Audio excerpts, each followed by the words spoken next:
man who did finish third with Killy.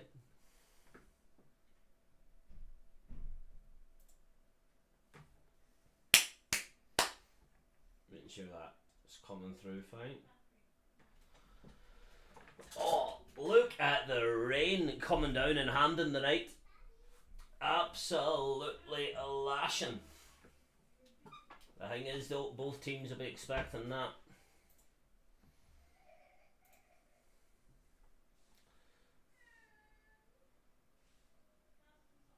Well, I'm a good few seconds behind the stream, but we're here.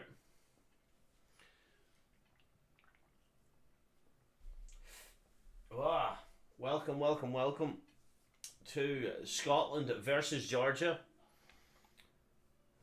Look at that rain.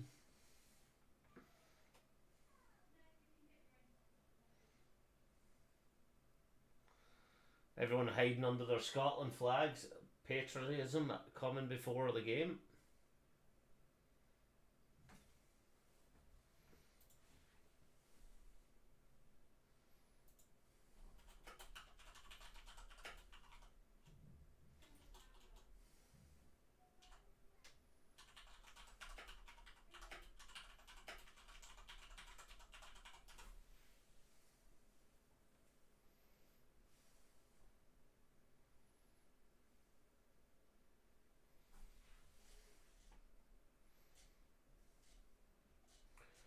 Just making sure I've got everyone all set up.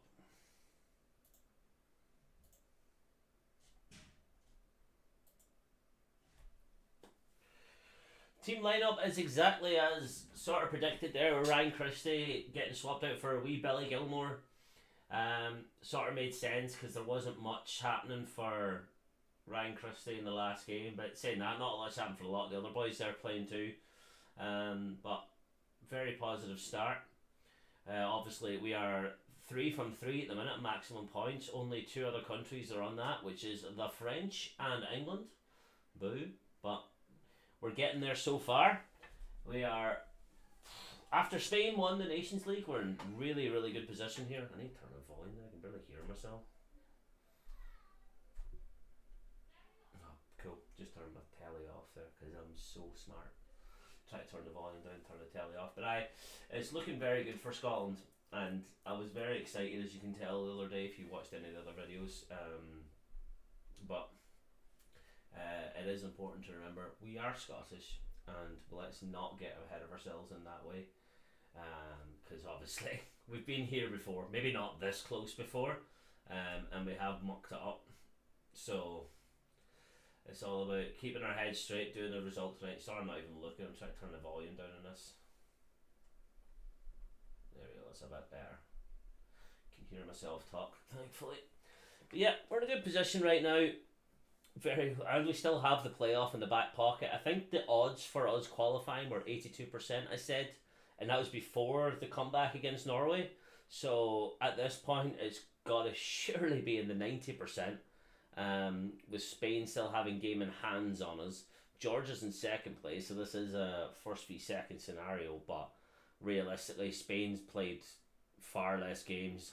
Norway's still going to play a good few more as well, but Norway are kind of out the running now, unless they have some dramatic comeback games against Spain, which is definitely possible. With Norway getting a draw against Georgia, we're really going to be hoping here to actually get the win in this one. Sort of get it done as early as possible. Because our next game is against Cyprus in September after the 150th anniversary game against England. People are really struggling to get the kits for that one, which me included. I should have bought it maybe at the time. But hey ho, there's not really much we can do about that. And then we've also got the game then against Cyprus, the second leg against them, which let's call a spade here. We should be beating Cyprus from that point on. Then we have an away game to Spain, which has been confirmed as Sevilla today. It was leaked in some Spanish newspaper, so if you need to go into tickets to go and get to Spain, you know where to go and book them now. Scotland or Glasgow to Sevilla, then prices will be going through the roof, so if you have to, try and fly from other airports, but we'll go with that. And then that leads us on to the final game against Norway, which we do have to hope that all wrapped up for that. I do have tickets for that game. I will be in attendance. Hopefully it's not going to be a nervy one, and it is just going to be a let's go for a party. We're going to the Euros. My reaction is not going to be what it was against Serbia. Well, I say that, but that one against Serbia put me in the newspapers, put me in BBC, put me in Sky Sports, put me in the Tenants advert, everything.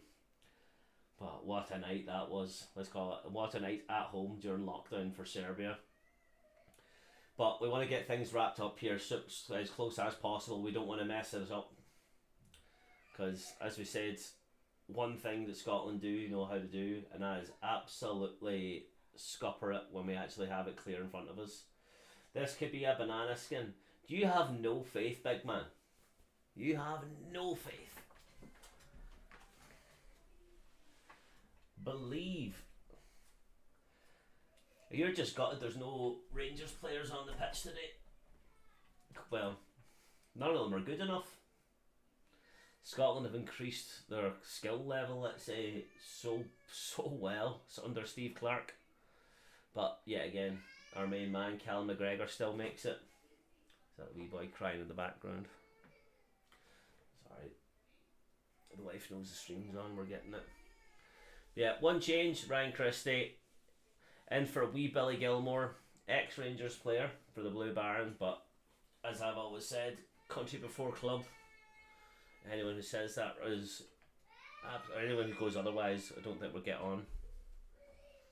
But yeah, just about to start now. And we are ready. John Souttar, aye, but does he walk into that back three at the minute when you've got Jack Hendry on form, Kieran Tierney, obviously Celtic legend, plays absolutely out of his skin for Scotland at times, and Ryan Porteous, who I still stand by, should not have been fouled the other day, because what he done to you know who, big Erling Haaland, when he died was absolutely jokesful. He should not have been fouled at all. That was a complete and utter dive, but it wasn't in the script for him, was it, to actually get where he was going? But players coming out now in the new kit. They're not got the 150th kit on. If anyone does have any links to where to buy that or where I can purchase one, please let me know, because they seem to be sold out completely on the website. But cheers. Let's bring it home. Let's get another 3 points in the board and join England and France as the only team to get 12 from 12.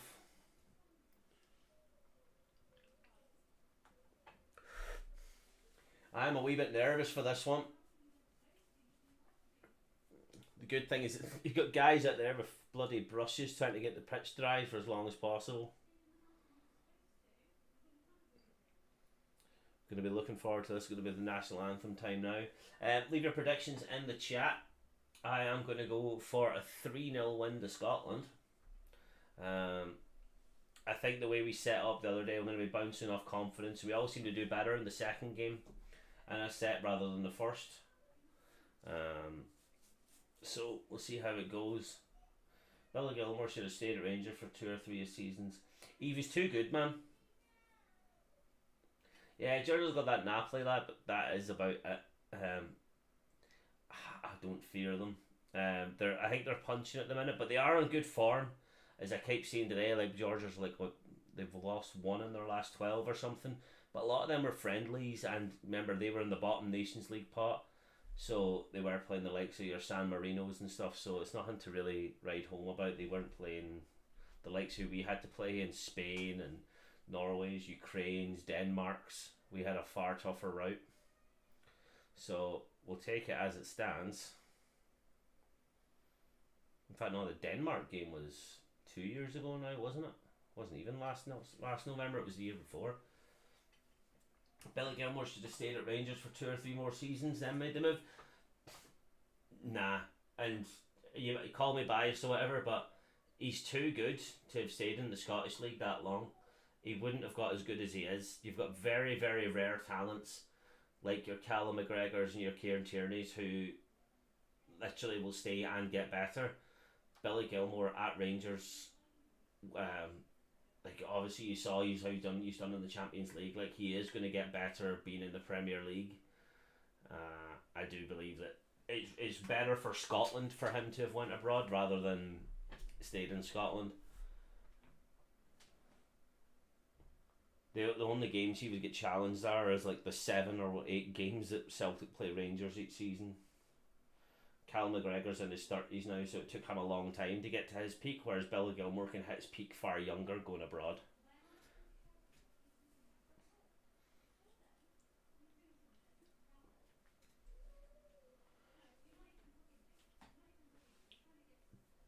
I think he done fantastic for Brighton at the end of last season.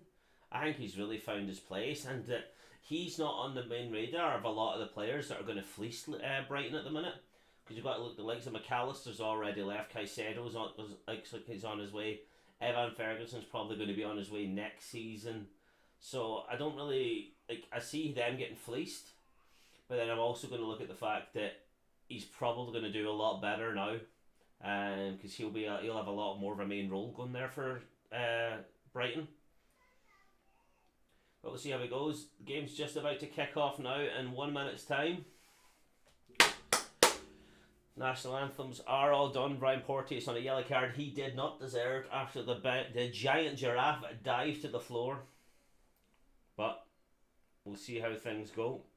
We have Dykes John McGinn in a striker role here, based on that formation, but more likely he's going to be falling at that centre attacking mid role, which would make a lot more sense. You had half your squad injured half's a bit an exaggeration. You had about 5 of your starting 11, really, didn't you? But you look at Arsenal, they had half their players injured over 10 years ago, and they didn't have that. Injuries are just part of the game, you have to deal with it. But realistically, you do have the absolute world record that hopefully no one is ever going to beat again, and being the worst Champions League team of all time.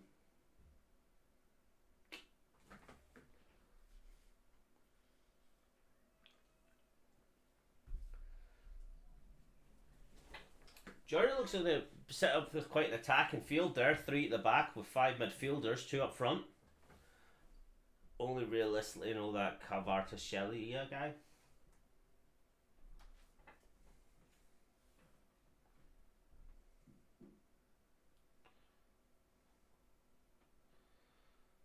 All the players line up.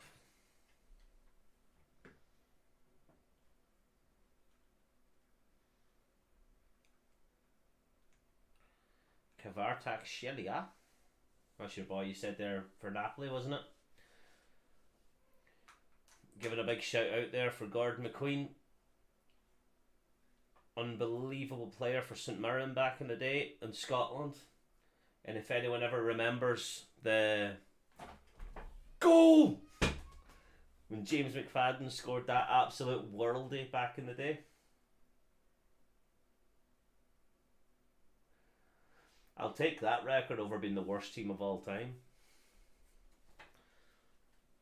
And realistically, we're back in it this year thanks to riding on the tailcoats of your success in the Europa League, but that's not going to happen for us next year. We need to do a lot better. We need to get out the group, I think, for that to happen.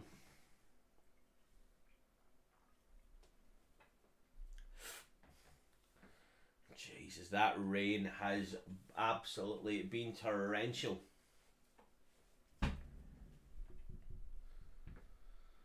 Billy Gilmour taking kick off. I quite like the football they're using there. My God, the splashes on that pitch. It's a good job Rodri's not playing today. He'll be whinging about the rain. Think you'll invest? I don't know what Rodgers is going to do realistically. Wow, that ball is not moving at all. I've never seen a pitch that wet before. Honestly, this is going to have to be a game played in the air.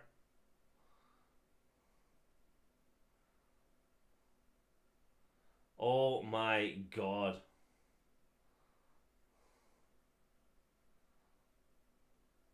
That ball just stopped dead.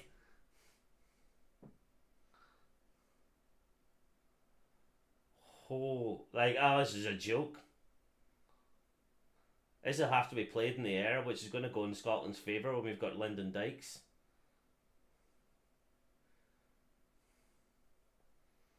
This is mental. This is water polo.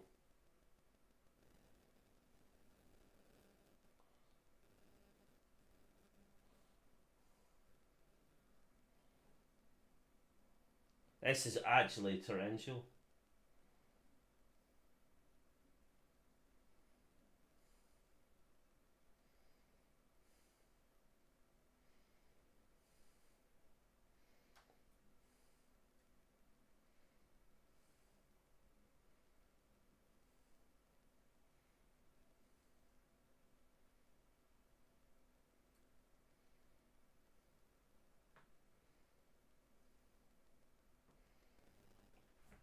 This is absolutely mental. It might get called off. Nah, will not.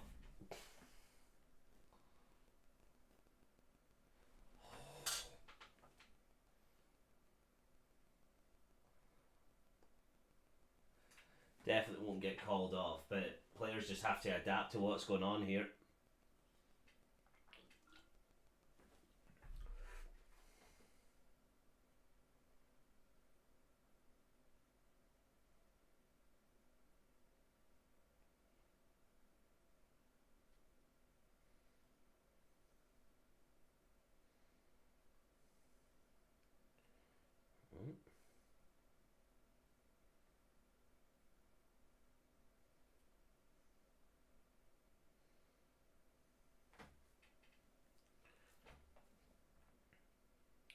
This is nuts.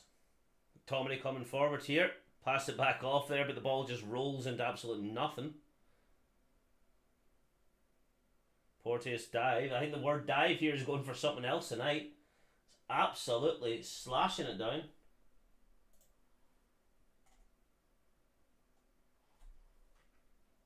This is nuts.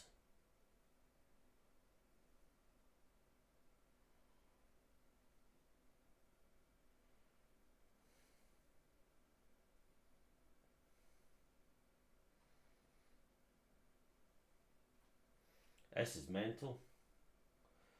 The team is perfect, like, it's realistically bad, but the weather conditions here are something I've never seen before in a game. Like, honest to God, this is the worst weather I've ever seen in any match I've ever watched in my life. This is water polo. The better international sides have stadium drainage. That very well will be true. But Scotland is obviously a different kettle of fish when it comes to rain, as you well know. This is awful. That ball stopped dead when it hit the ground there. I can't believe what I'm watching here. That ball could easily like deflect and go a different direction.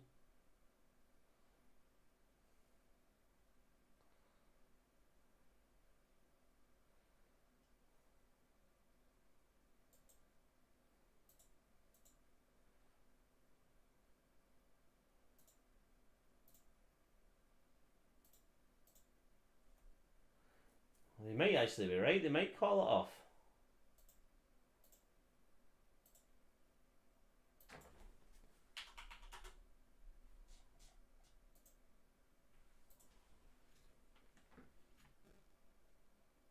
This is very weird.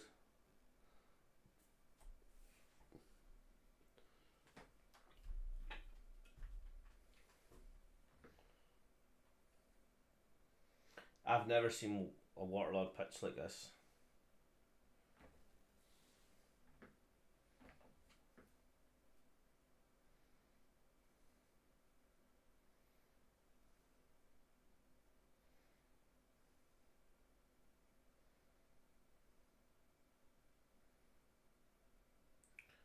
This is water polo. I don't know how this game can really continue. You might be right. I'm starting to think completely different the other way. Going to be a John McGinn corner here. Flips it in. Comes out there. Callum McGregor boofs it in. Come on! Get in! 1-0. Callum McGregor, he knows how to bloody go in the rain.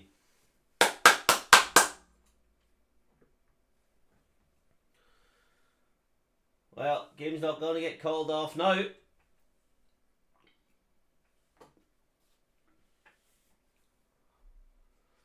This game's going to have to play in the air.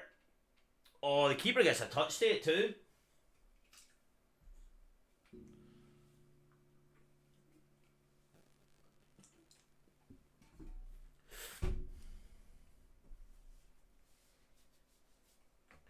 Couldn't see at all. Not to do with the rain there that time though. The rain looks to have stopped though.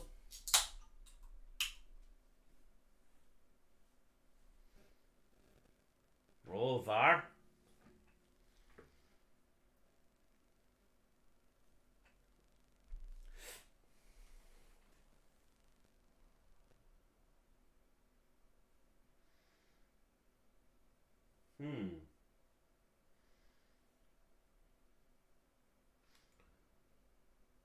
Well, it might not be VAR. They might be checking on the water because he's not going to the screen.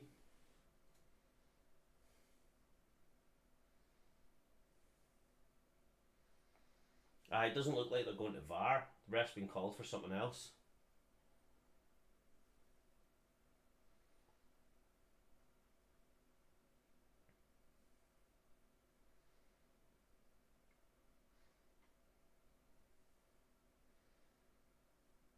Something's going on. I'm trying to hear what it is, but the commentators aren't really relaying much back because they obviously don't know.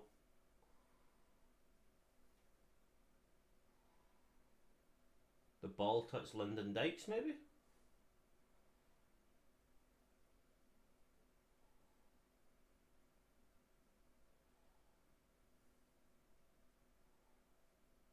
It's not a VAR check, is it?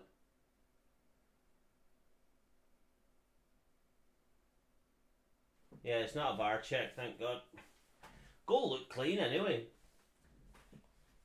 Yeah. It was definitely like there was nothing wrong with the goal.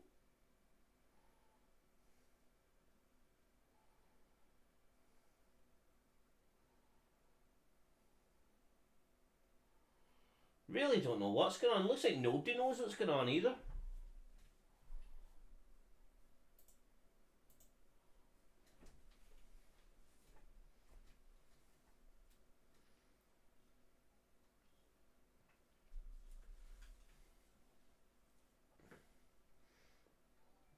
They're carrying on anyway.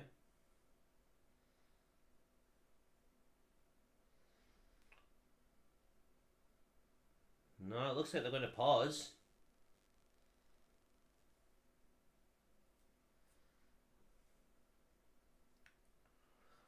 Aye, they're taking a break. Well, I suppose I'll leave the stream running then. I don't know what else we can do. The game's paused now. Like and subscribe. Yeah, I'll be putting myself on a break for now. And we'll return when the game returns.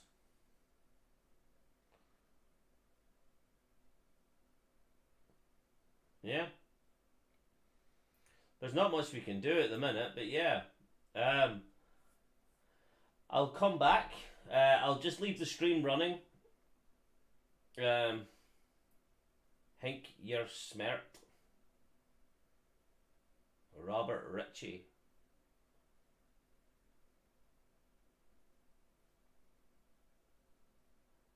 Is that a question?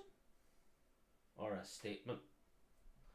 Because you've given myself a question mark and an exclamation mark, so I don't know which one you want to proceed that one with. Hink you're smart.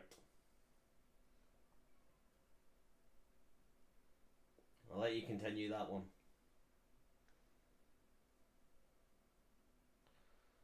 Passing this one out for now.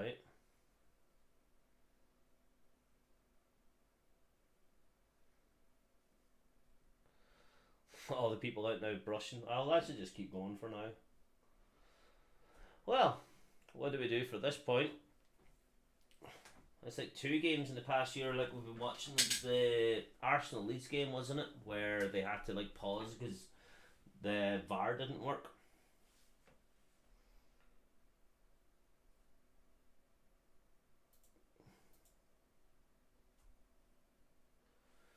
But so far, Cal McGregor took his goal well. I completely understand why the game had stopped. I didn't think it would, but realistically, the rain they had there was absolutely tropical. Like I've seen worse rain in Jamaica, like during a thunderstorm, but that was pretty damn bad. Like you couldn't really, like every time the ball hit the floor, it was going off in a bobble direction.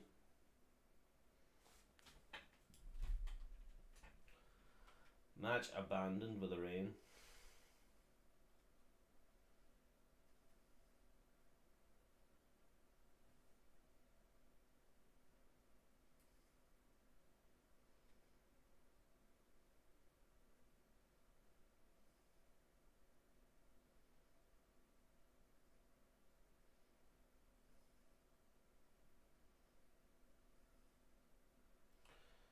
Match is paused for the time being. Wait until we get some more updates.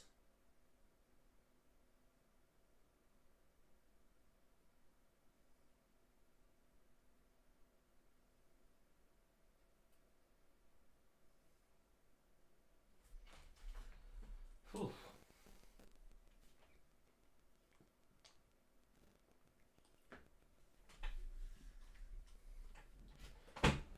There's so many people out here with the brushes at the minute. I'm going to pause the stream just while I'm going to try and find out some information on the internet. But yeah, give me a second.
Well, apparently it's off for 20 minutes or so. So, you either listen to me yammer on, which I hope you do, and I'm going to try. I don't know how much I can do at the minute. How's everyone's summer going so far? If you're off on summer holidays or whatever. Because I hate working, but I have to carry on doing it anyway. What's wrong, channel? Yeah, you know what I'll do actually? I was watching the 442 YouTube channel earlier on when they were breaking down Scotland's performance against Norway, and I kind of have a lot of bone to pick with those guys. I know they came out maybe afterwards stating the fact that Callum McGregor is a bit more of a gifted technically player, but they had an absolute mare saying that Scott McTominay was more technically gifted than Callum McGregor, which if you're a United fan, maybe you can believe that, but realistically, if you've watched Callum McGregor ever play, you can tell 100% that it's not. And they seem to kind of spitting out the same old drivel that they say about other teams. They were given really nothing unique about Scotland. But one thing they titled the video, which sort of bothered me, which was a bit strange, compared to where things were. Hang on, try and find the video I watched again.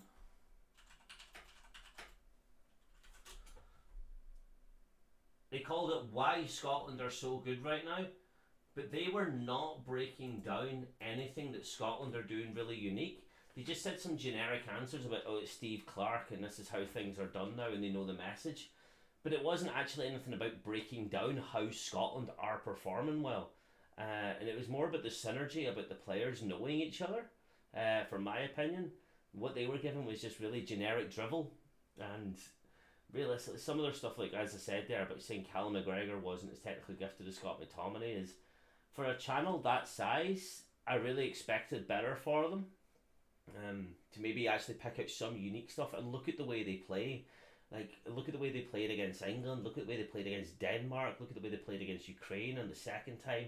Yeah, we've had some blips along the way, especially like looking at the loss against Ukraine and the mad result we had against Ireland, but it's nothing actually about how Scotland are playing right now, because obviously we topped our Nations League group to go into the top league right now, which is phenomenal because we're going to get games against Germany, Spain again, France, Belgium, depending on who's in our group obviously, but we're going to be playing the likes of them, whereas the likes of England are going the other way because they're just not as good as people expect them to be. Maybe they don't take the competition as seriously, but that's on them. Like, you can only do what you're put into and what's put in front of you, and if you don't take something seriously, like your league cups or whatever, you can't complain or call it a Mickey Mouse Cup. It's still a trophy, it's still a competition, and if you're that competitive, in fact your job is being a professional player, and if you're not taking that seriously, you're really not living up to the quality and the skill that you really deserve or the ambition that you should have. You should go to win everything. You're in the dream position that people would stab for. And sorry, I went way off track there, but just going back to the fact that the 442 guys, I really didn't respect their opinion on how they've, like, yes, they were giving them praise, but they were also giving them like wee sly dig comments about where things are going and not giving players credit where they should be getting it in the right way. But that's sort of just the rant I've got for them at the minute. I did expect them to be doing a bit better for that position. But hey ho, that's where I stand with 442 at the minute. I think they should be doing a bit better, especially their analysis of being one of the biggest football channels out there. They sort of did let themselves down with those takes. It does get put last, I get that. I do get that English clubs have got so many competitions to be in, but realistically you've got the same as any other country. You have 2 cup competitions, a league and European spot. Why is that different? They have so many games, obviously, with the Premier League having 20, but look at the Championship clubs. They'll end up playing the League Cup, the FA Cup, might even have more games when you total them all together. So what's their excuse? Because they end up starting the same squads for everyone else. It just seemed a bit of a letdown that a channel that big had such a low opinion. But obviously it was positive feedback, but it wasn't in the best manner that they did it. And their breakdown was just a generic breakdown. It wasn't really inspired for what Scotland have produced. Going from where we were, when we had Alex McLeish, like, yeah, I slated Steve Clarke at times because he plays boring football, but boring football gives you results, just like the Chelsea 05 team or whatever, when they went like the most undefeated home games or something. They conceded so less goals or whatever that stat is. I don't remember off the top of my head, but it just seems a bit ridiculous that a channel that big had just such a generic response when insulting an entire country, with really really bad takes. Obviously, it is positive. I need to get that clear. It is positive feedback that we're given, but it really was just a generic take. They didn't do a deep dive into it about how that happens.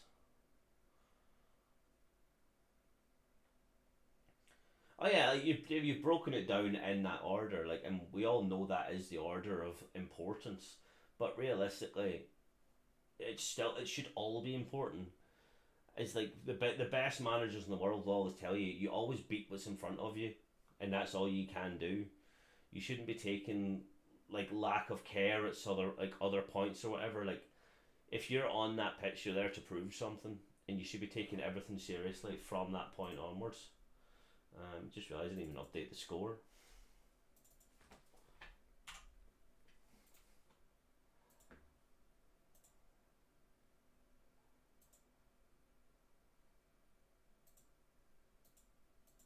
That'll update their equipment.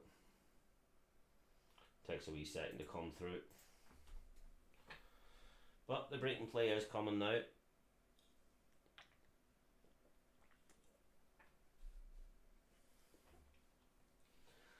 Looks like the break is going to be coming back in very shortly.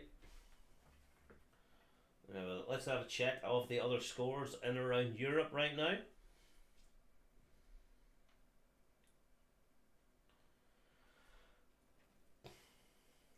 We have Austria and Sweden at 0-0. Luxembourg is beating Bosnia. That's a bit of a bookie buster, that one. Bulgaria and Serbia 0-0. Estonia and Belgium still 0-0. Albania is beating the Faroe Islands. Probably right. Hungary, Lithuania 0-0. Iceland, Portugal 0-0. Liechtenstein, Slovakia 0-0. Poland's beating Moldova. Norway's beating Cyprus. Who scored for him? Salo Blackman and Solarath with the assist. Who do I hate the most as a Scotland fan? Yes, England. The sky is blue, the grass is green too. And yeah. So far the Euro qualification group, we are sitting here tidy. Oh, I need to bring up the live one actually.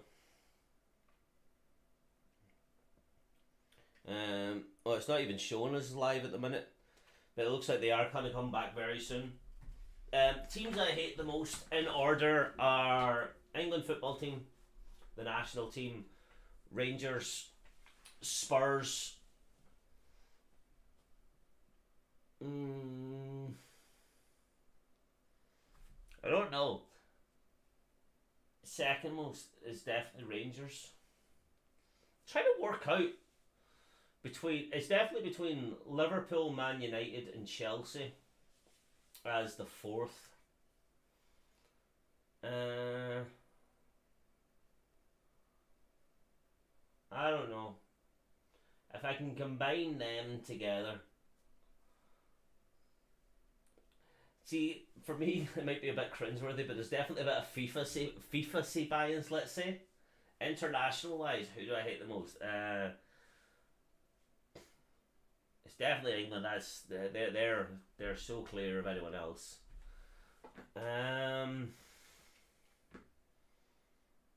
Don't like Brazil, but realistically, I don't like Neymar. So, like, I liked Brazil in '98 and 2002, So that's sort of my bias towards that. I did want France to win the World Cup over Argentina. Um, and I have no reason for that. I can't give you why. It's something I might prefer that way. Um, yeah, it definitely is less wet now. It looks like the game is going to continue. They can tell the pitch is going to get a lot drier now. I wouldn't be surprised if this match comes back in the next 15-20 minutes.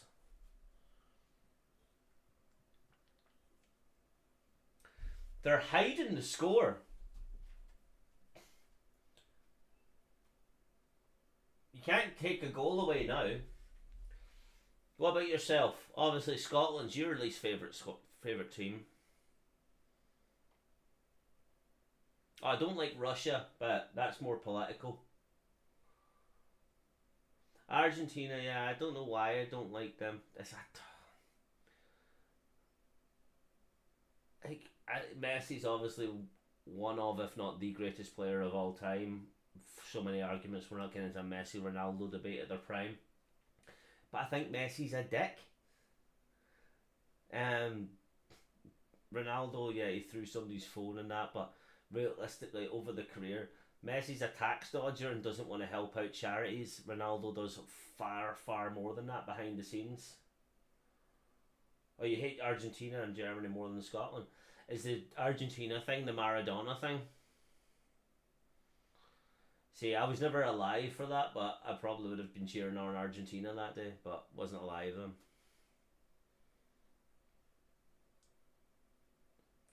Yeah, I can't really think about it. Like, when it comes to nationally, I don't really hate anyone except the English football team. And really, like, it comes down to the English media. Just look at the weekend, right? Tennis. Andy Murray has won us the Nottingham tournament, Nottingham Open or whatever. The British, no, the British player does this, but when he loses, straight back to being Scottish. Are Germany a scummy team? Like, I don't know if realistically they are anymore, but I don't know if Germany are actually that scummy, but I'll just take your word for it. Like, I've watched a lot of Germany. There's a lot of crybabies on their team, but scummy seems a bit of a stretch for them.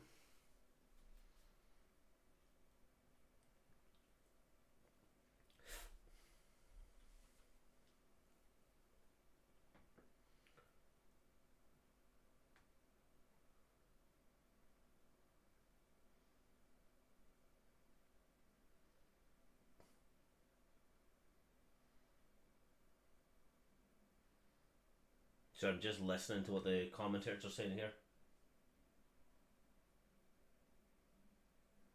So if it gets too wet, they're going to move it to St Mirren's pitch tomorrow night.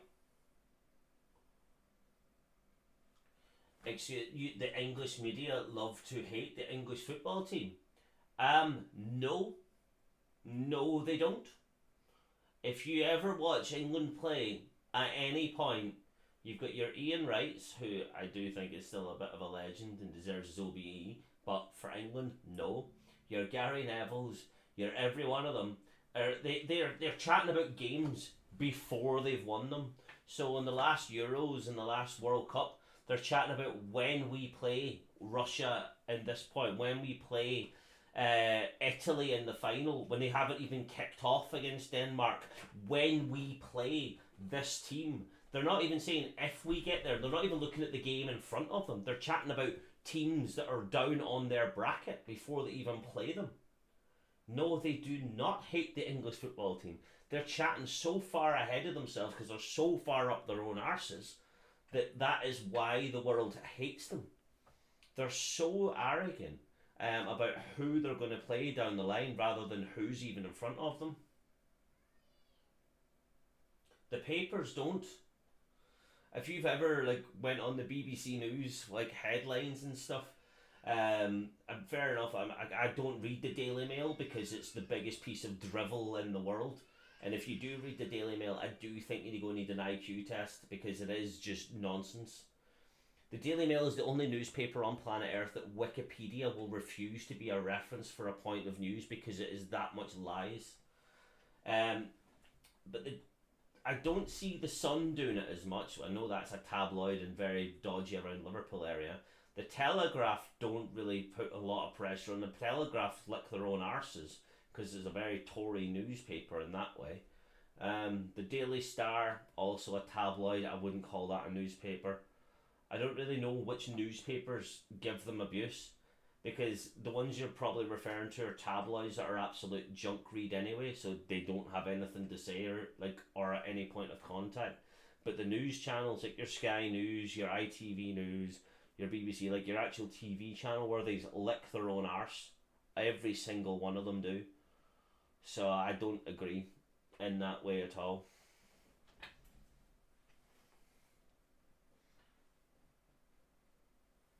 Pitch did not pass the pitch infection.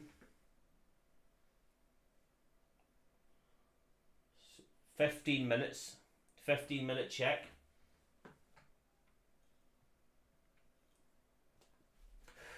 They've got a hell of a lot of work to do in 15 minutes for this game to kick off.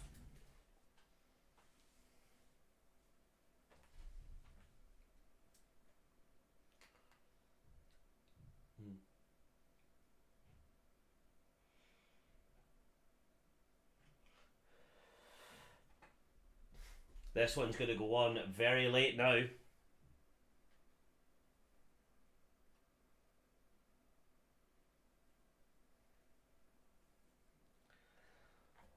We want to get this dry. We want this game to continue.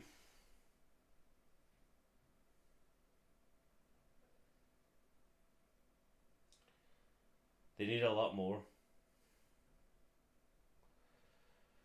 Them groundskeepers are going to be earning overtime tonight.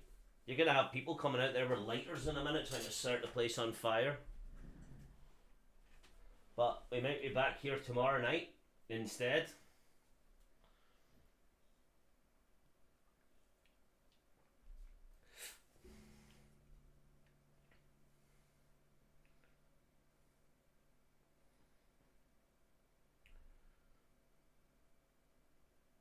Georgia want to cancel the game apparently. Scotland want it to continue.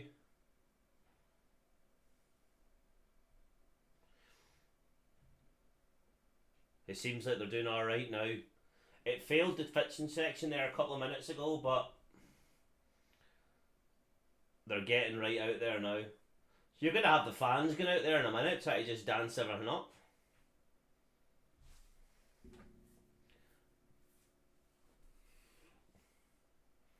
My dad and stepmom there at the game. It's been absolutely drenched, they were saying. You can tell now that it is actually getting drier. These big brush things they've got are not picking up as much water now, thankfully.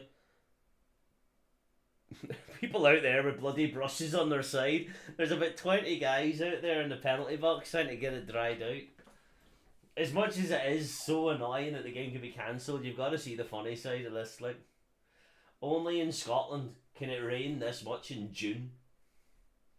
Absolutely embarrassing. Like, it's not raining now, so hopefully they can dry it up in time, but you've got to have a laugh at this.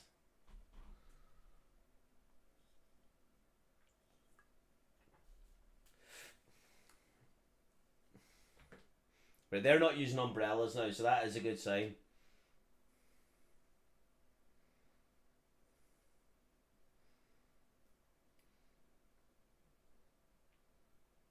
They have another 10 minutes, but yeah, we're just going to take a wee short break there in the news, but hey ho.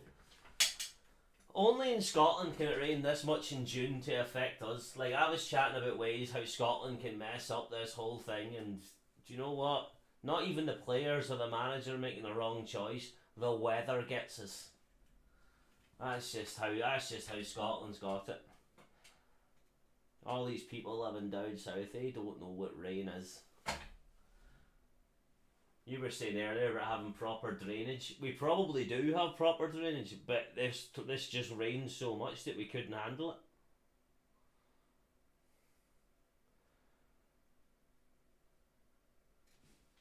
Oh well. I'm at my ear for a minute. Yeah. I will be back in 10 and we'll see how things go. But it's not, well, I don't know. I'm hopeful it's going to go ahead because they've not got umbrellas on anymore. But realistically, that's the only thing I've got to base this off of. They're not using umbrellas. Oh, I know. I grew up there. I moved to Donegal there recently, and Billy Connolly once said, hang on, I'll get rid of that. Billy Connolly once said to the people of Scotland that immigrated to Ireland, "Come on, guys, I know an even rainier place." And we seem to be in that sort of boat right now, except Scotland's going to Ireland. Come on, I know an even rainier place.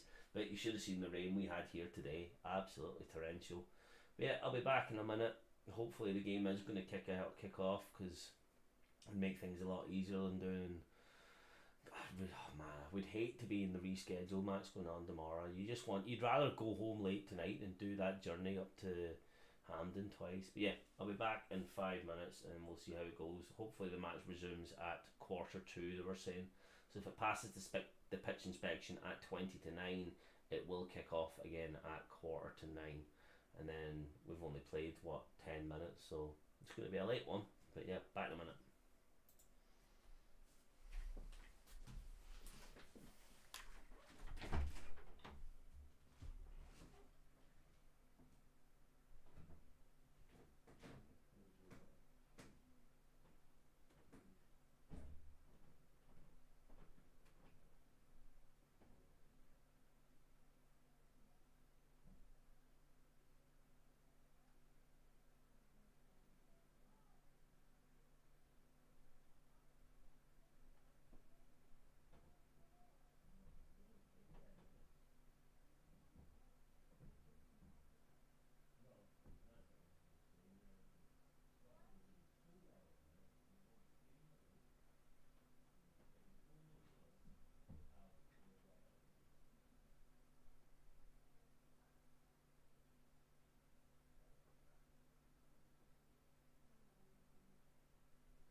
headsets in.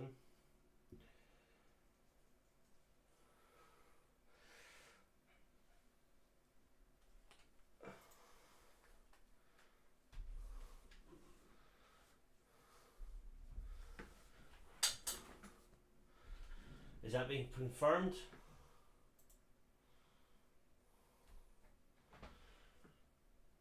They said they're looking at it in about next couple of minutes.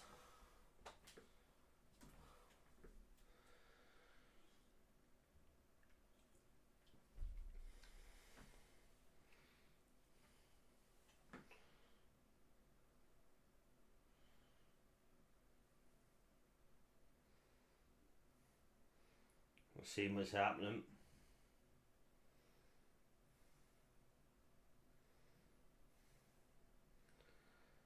Oh no.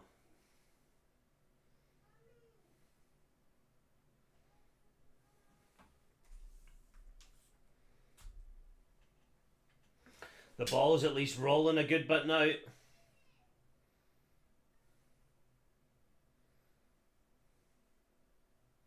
Wee Greg Taylor there's buzzing.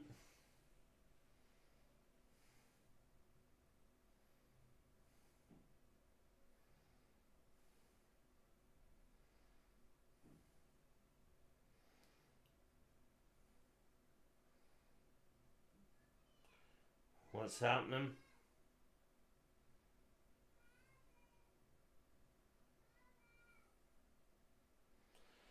Oh, come on.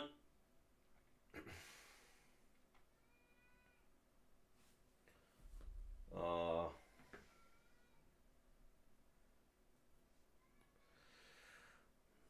I don't know, that ball didn't bounce.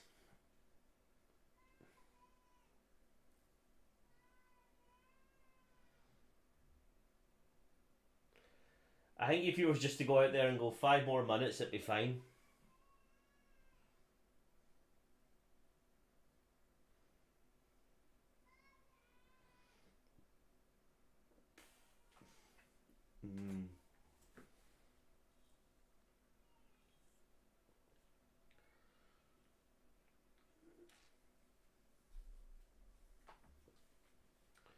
They're out there scrubbing that penalty box as if you're just going to go to the dentist and you haven't brushed your teeth in a few days.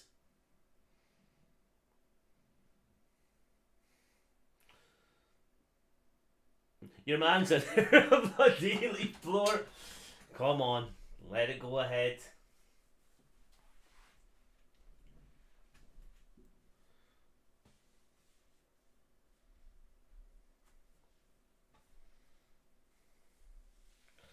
Let it go ahead. Come on. Oh, is it raining again? Please don't rain again. It started raining again. That's no chance. No chance. You'd rather it snowed in June than this.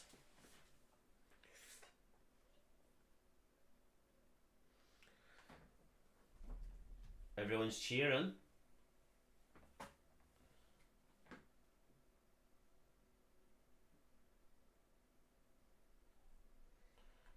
Come on.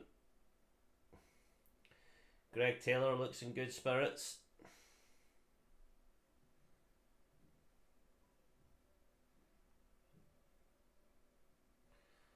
Oh, no.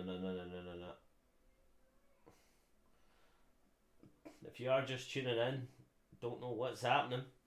We're still waiting on a bit of feedback. People are happy, people are sad. We don't know where this one's going.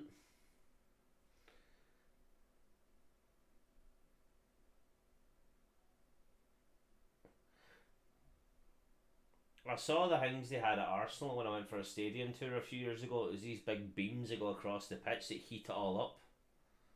I don't know, man. It does. If I was Georgian, I'd be a bit fuming if this went ahead because it does look a bit too wet. I don't think it's as, but it looks like bad news. Looks like bad news.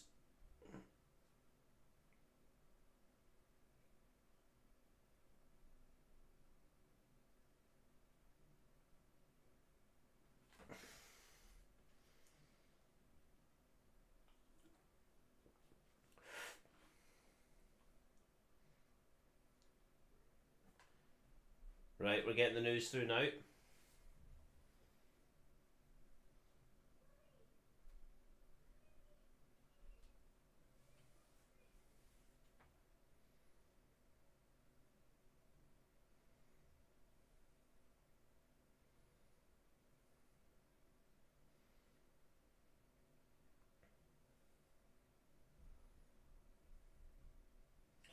Right, so we have a 20-minute wait in case the game restarts. As it stands, it's up to both captains whether the game's going to continue.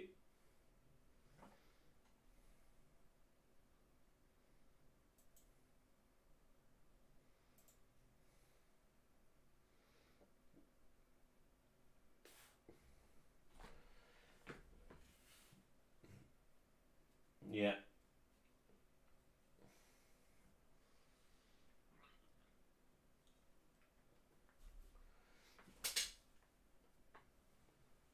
Right, is that? I think the game would have continued if it didn't start raining again, but I'm not getting hopeful. I think the game is going to be binned.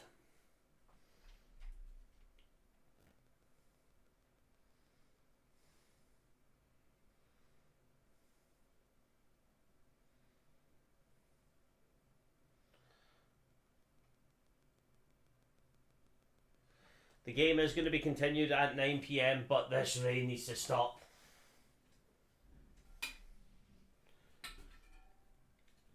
Right, game has been got. It really depends. I really hope the rain doesn't stop. What's the weather like in Glasgow? Oh, this is nerve-wracking. I don't want it to stop. It's not cancelled as of yet, but we're looking at another 20-minute delay before the game goes ahead. I'm frantically looking at my local weather app here to see what is the chance of rain and how torrential is it going to be. I had that at Oslo there the other day, and it was like 20-degree heat whenever they were playing in that stupid temperature for Norway. But manage locations, add Glasgow.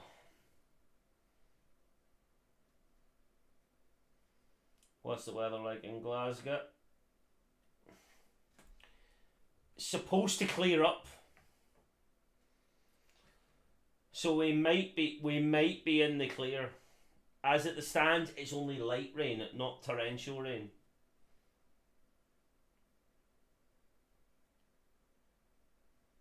So, as it stands, hang on. As it stands, it's not awful. I'm trying to focus. I mean, see there, it clears up regardless. So we're really hoping that the groundsmen do their job. So as they're saying, there is a team effort. There's no beating around the bush with that one. It is all a team effort. Try and get this all sorted, and we keep our fingers crossed. Just like there's not much we can do at this moment apart from hope that they're going to clear this up. I didn't expect to have this many cans on a Tuesday night, but here we are. Probably need to change my bloody t-shirt on that. Is that sweating with these bloody lights on now? But carry on, we keep going. So 15 minutes of fingers crossed, toes crossed, everything, that some divine intervention clears up the rain in Glasgow. While that happens, actually, what we'll do is we'll go through the rest of the scores in the group stage again, because trying to fill up time is becoming a bit of a challenge. So Austria and Sweden 0-0, Luxembourg 1-0 up against Bosnia still, Bulgaria Serbia 0-0, Belgium's 2-0 up now against Estonia. Last time I checked that was 0-0, with Lukaku getting both within 3 minutes of each other, with two guys, how do you pronounce that? Vran Sikikics, if that's how you pronounce it, in Theate. After that we have Faroe Islands is now drawn with Albania. You take that one. Hungary took the lead against Lithuania. Iceland, Portugal still 0-0. Slovakia took the lead against Liechtenstein. That's going the way it probably should have. Poland 2-0 up against Moldova. After, who scores? Is Big Robert on the team sheet? Big Robert's on the team sheet there with, well, he assisted Milik and then Milik assisted him. Now we have Norway against Cyprus, and it looks like this game is going to go ahead, thankfully, because just the way the ball rolled. But oh goodness, that rain looks to be coming down now. These players are out here warming up.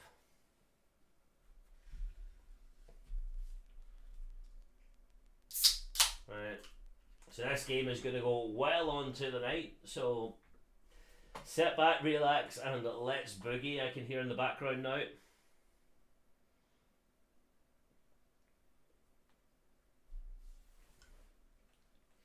Suppose nothing absolutely changes. This game continues in 10 minutes. They're out playing. The players are obviously desperate to play when they take a 1-0 lead. But the rain is coming down, but it is forecast now to stop. Thank goodness for that. All the fans are getting behind it, cheering it on as if it's not even non-existent.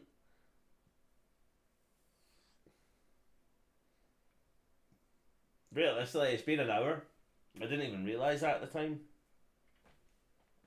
Should be starting second half right now.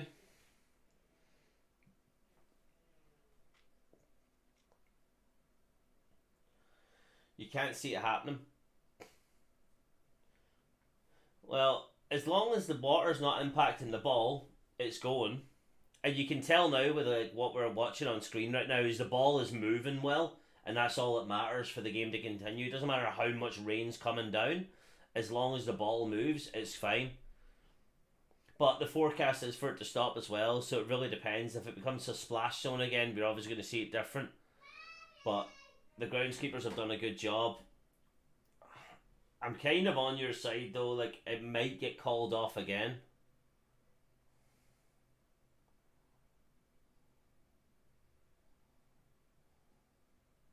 The balls are bouncing now. You can see Angus Gunn bouncing as hard as he can.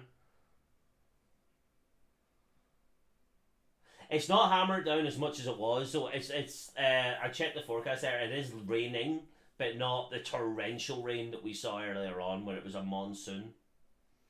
It doesn't look to be. That's what they're trying to prove right now. The ball is rolling well. The ball is bouncing. That's all you can ask for in the pitch. Doesn't matter how much rain gets there, but the pitch is doing its job. The groundskeepers are doing their jobs.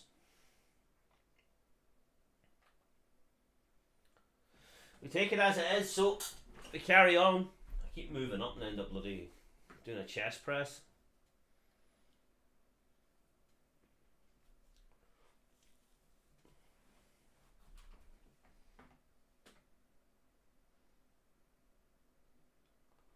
That's good. The ball getting past there to Angus Gunn though looks good enough.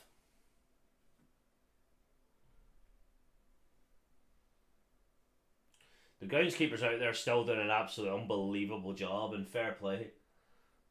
Get their overtime sheets in there for tonight.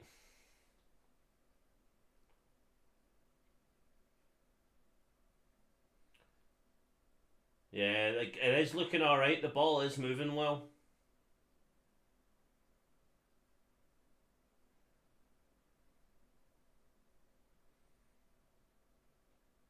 Yeah, that is a good point.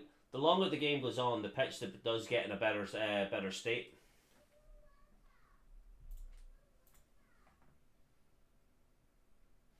So we'll see how things go. Another next 5 minutes. Players are out doing their warm ups.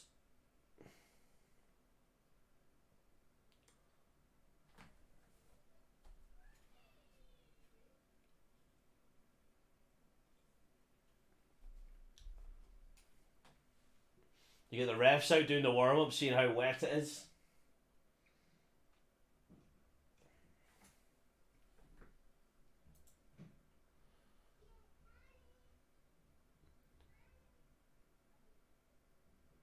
Oh, Georgian captain running up there to the ref.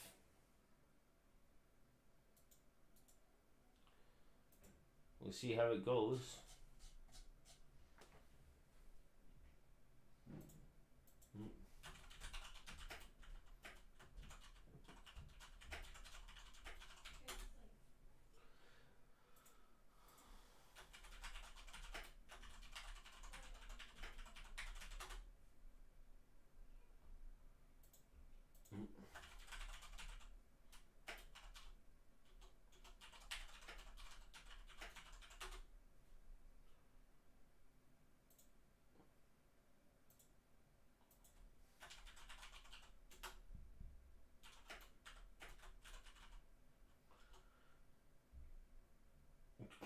Groundskeeper Willie in the job. He's been going nuts. So I'm changing the tags for the video.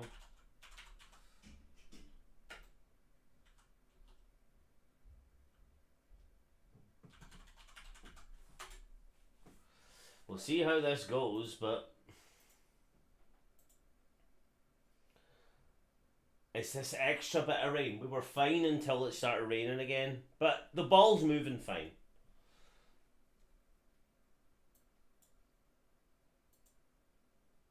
What do you mean it starts at 0-0?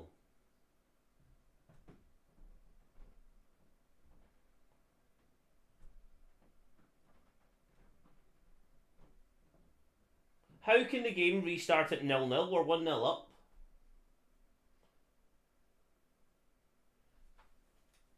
You can't take a goal off because it rained.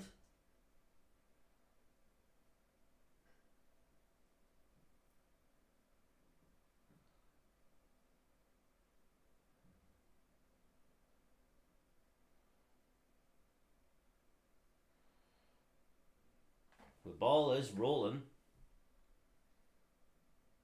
It doesn't bounce though. How can the Scotland goal be void though?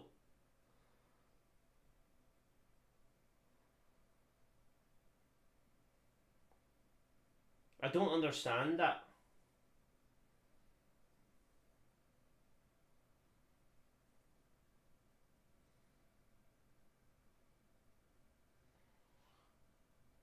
I don't get how that Scotland goal gets voided.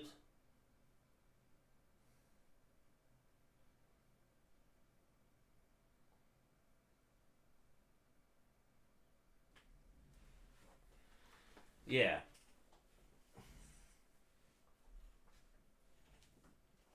Are they taking that goal away for real? Because they were said there it would take back to 0-0.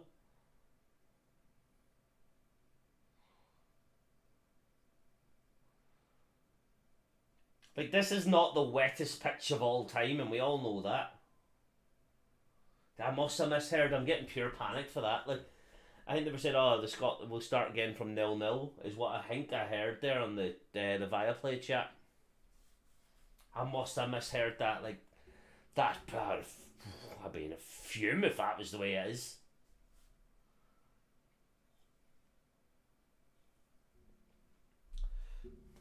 Right. 3 minutes to go. We'll find out what happens. It looks acceptable. That's the thing.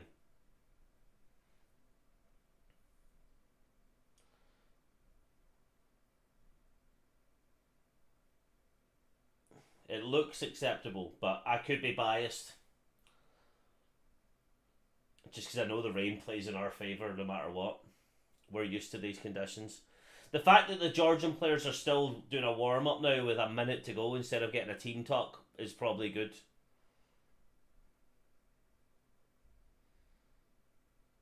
Why would you want the game cancelled even if you were Georgian? Just go on your summer holidays.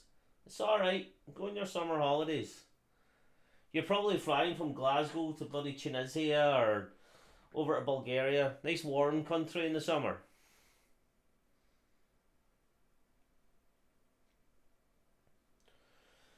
I'm actually getting a wee bit look at the ground staff.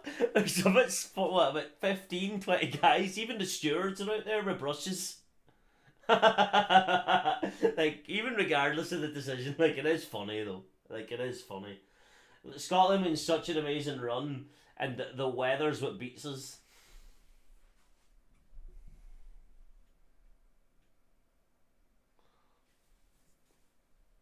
Right, they're doing it well. We'll take it.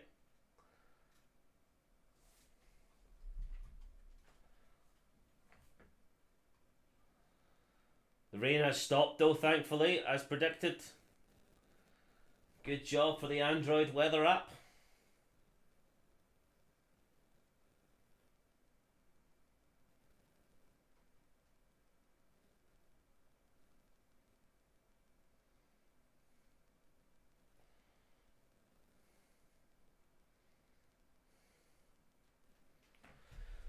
We'll see how it goes.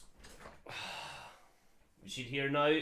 The players are still on the pitch. That's all I can say is still maybe a good sign.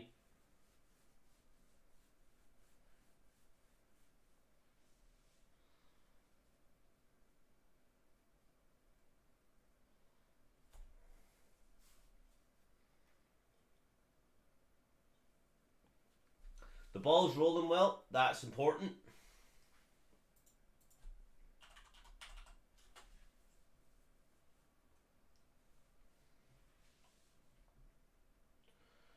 We're seeing how it happens. Just getting more done now.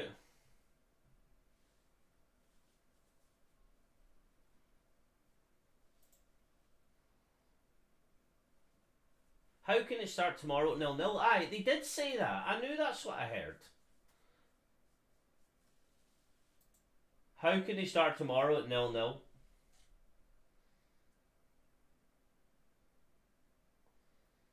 That's just not happening.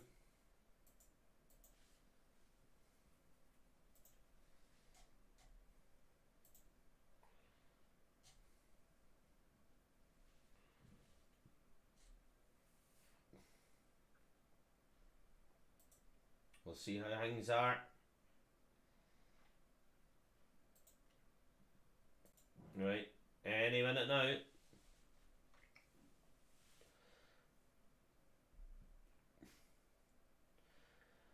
It should have started again, but now it shouldn't be a new game though. How can they take a goal away? They should just play 85 minutes tomorrow and have the goal count.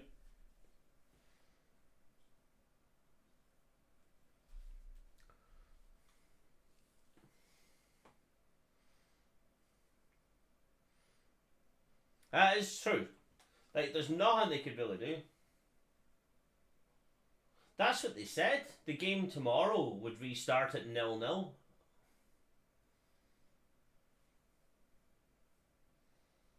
Like, that's absolute nonsense. How can you take the goal away from the time they played?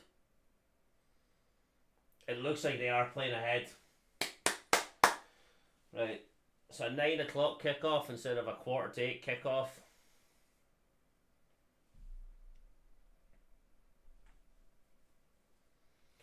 We are continuing on, thank goodness for that.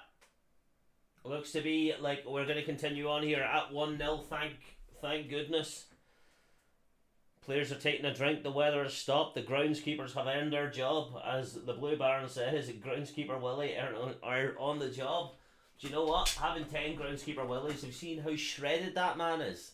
He would have done it in one brush, the whole thing would have been cleaned. You got Chuck Norris on the job, you got groundskeeper Willie on the job. That would have just been here, no rain, just woof. All he needs to do is one of his roundhouse kicks and all the water would have disappeared. Looks like.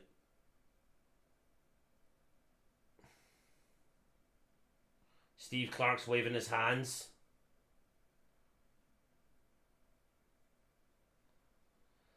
He looks complaining.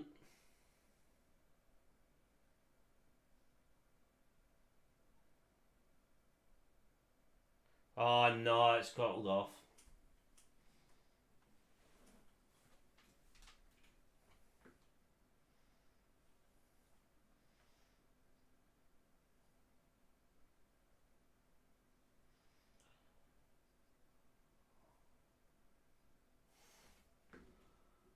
Jeez, what time would he just be now? In his 60s, 70s? What is going on here? The pitch, the ball is bouncing, the ball is rolling, as expected. There's definitely been worse conditions at a game's been played through. In snow, sleet, and all sorts.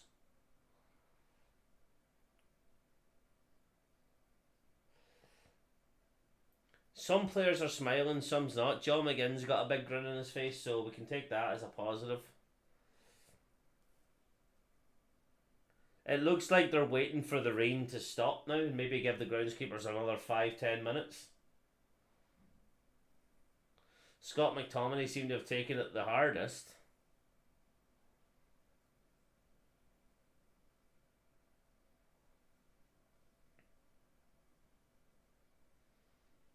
Steve Clark did say something there, but I can't lip read, so I don't know what's happening.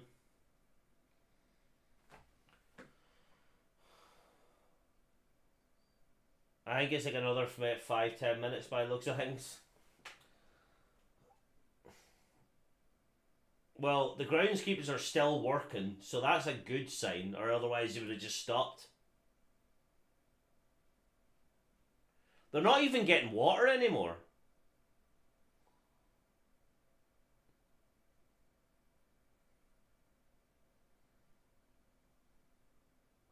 Aye, but the groundskeepers aren't even getting water anymore. What they need, a couple of cans of deodorant and a lighter. Just go set the grass on fire. There you go.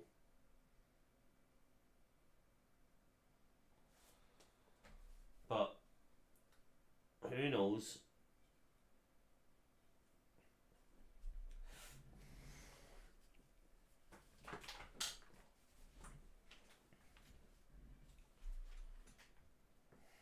Jeez, I just don't know.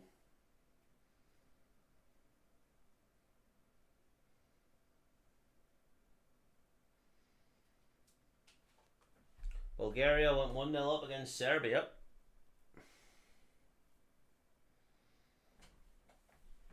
This is pure weird.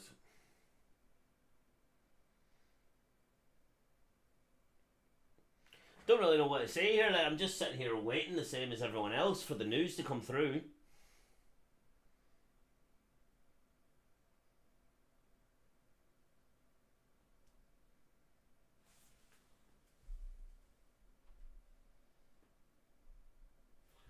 Apparently they're optimistic the game is going to go ahead at 9:15, so another 15 minutes.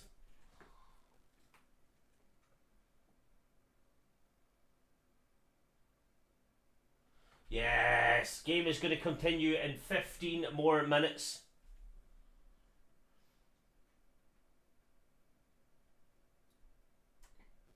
Well, ScotRail's going to have to put on some extra trains because this game is going ahead.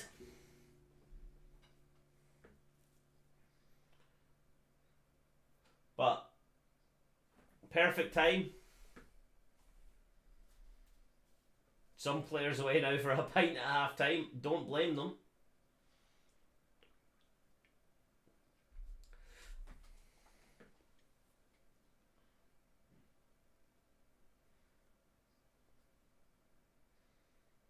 Yeah, as called, rain stops 9 o'clock, 2 minutes past 8. You can see the blue skies now in Hampden.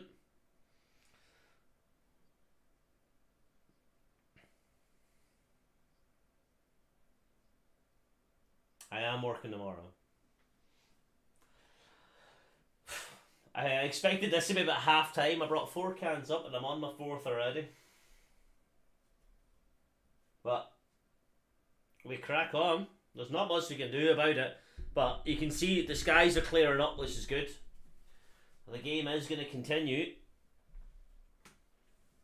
And Steve Clarke's Scotland team is going to continue with this match. Oof. I love how the tunes are, we're walking on sunshine now that the sun's coming out. the Hampden DJ's got the banter going. Oh, aye, perfect. Rain stops, sun's out. The game will continue in another 12 minutes or so.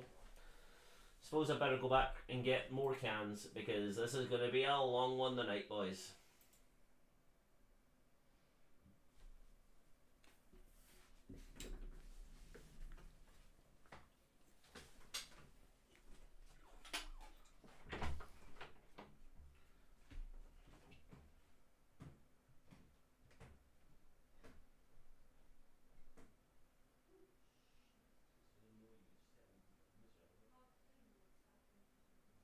Game is continuing at 9:15.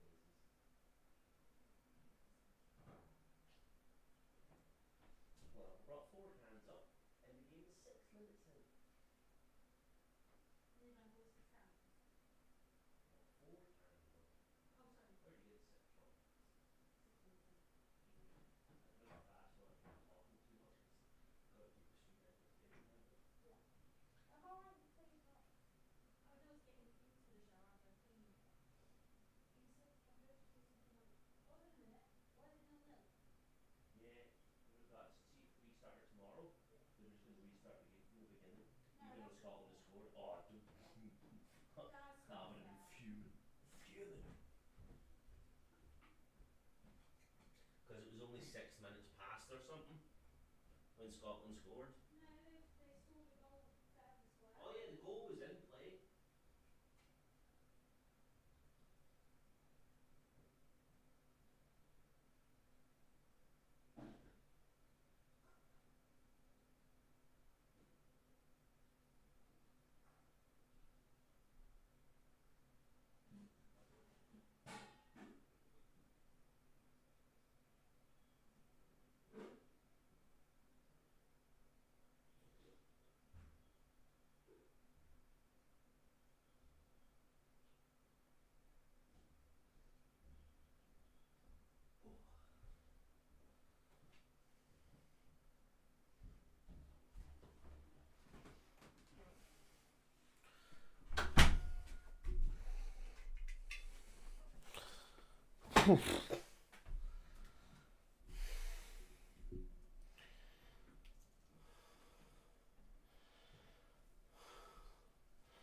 Right, we are back up and running now.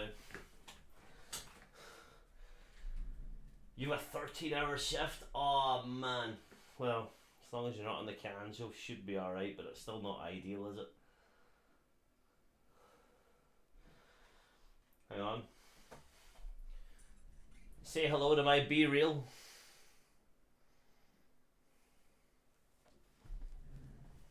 That was tragic. I didn't do my Be Real for the day.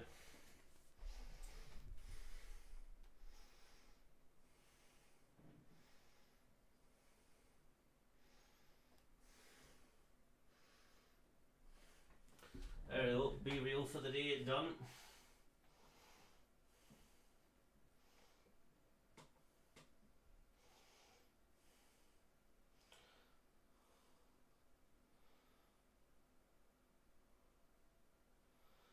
Oof.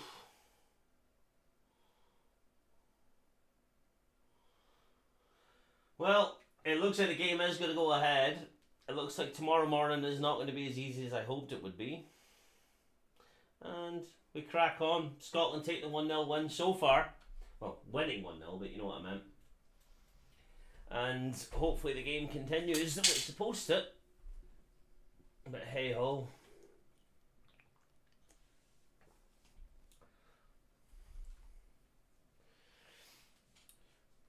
Right. Well, there's not much news as the game has been postponed for what? An hour and 15 so far? Maybe a bit longer. I am looking forward to seeing this Zlatan TV show or Zlatan movie, it looks like, because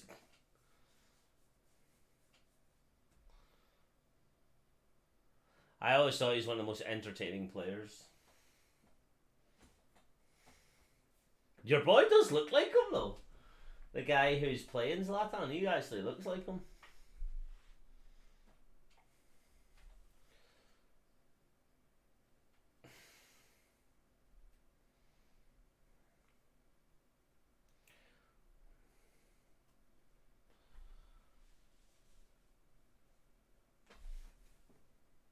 Don't you dare say Scotland are going to lose after all this. We have this in the bag. We're 1-0 up against Georgia. They don't want to play. They're going to come out there all mopey and miserable, and we're going to play with confidence. We're going to take the, as I said, 3-1. And you know what? I'd even change that. I think we're going to come out with all the confidence now of wanting this more. We've waited so long. They don't look happy. Like, we're coming out there with some happiness and momentum behind us.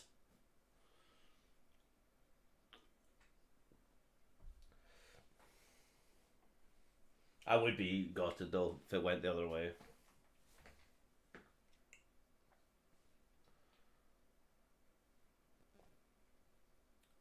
So yeah, you have Cyprus and the 8th of September, 12th of October. Hopefully I'm going to be at the game, so there'll be no stream for them. We are going to go to Spain.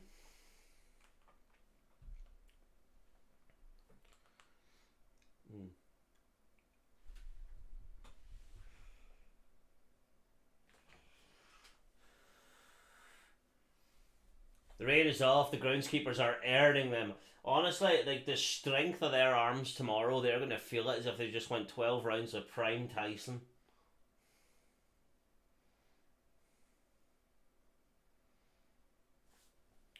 Yeah, we've got it.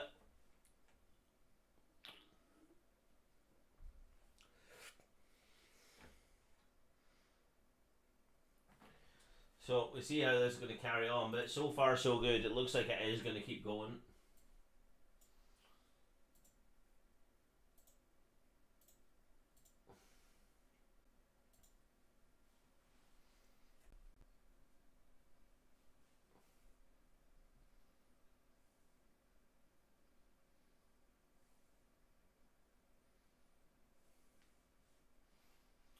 I told you.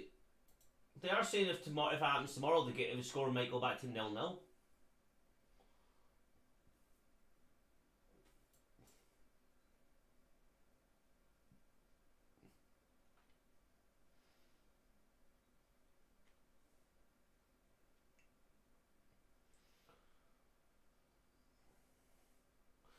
The stewards, ground staff, SFA staff, everyone out there trying to fix this pitch.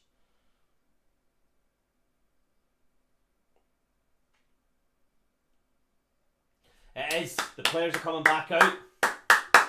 Right, game on, boys. Game on.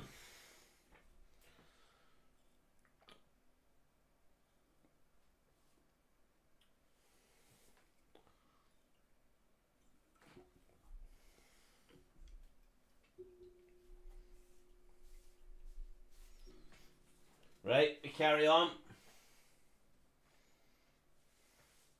Callum McGregor, the Celtic Maestro's goal stands. And we continue on.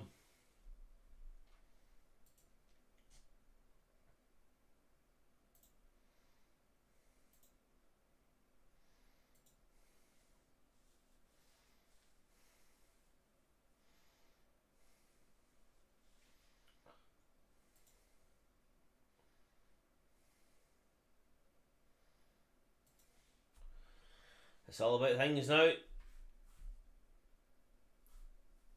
The ball's bouncing better now too. The ball was already rolling very well, but the ball is bouncing better now, so game is going to continue.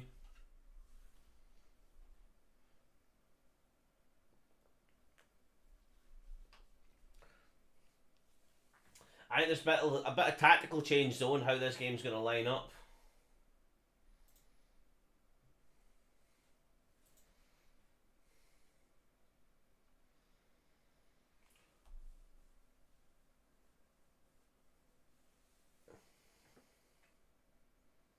Callum McGregor easily could. But he's too much of a Celtic legend to move, the same as Bruni. He's been there all his life, same as James Forrest. Like if they were to move into the EPL, like they should have done it earlier in their careers. But they're at the stage now where they're statue worthy. For everything they've done, Bruni especially, obviously. I wouldn't be surprised if he was to have another good season at Fleetwood. He would actually come up to Scotland. Right, the fans are going. It's 9:15. This game's going to be going well into like near enough 11 o'clock at night. Because we nearly have, 45 minutes. 39 minutes plus extra time. That takes us up to just after 10, 50-minute break.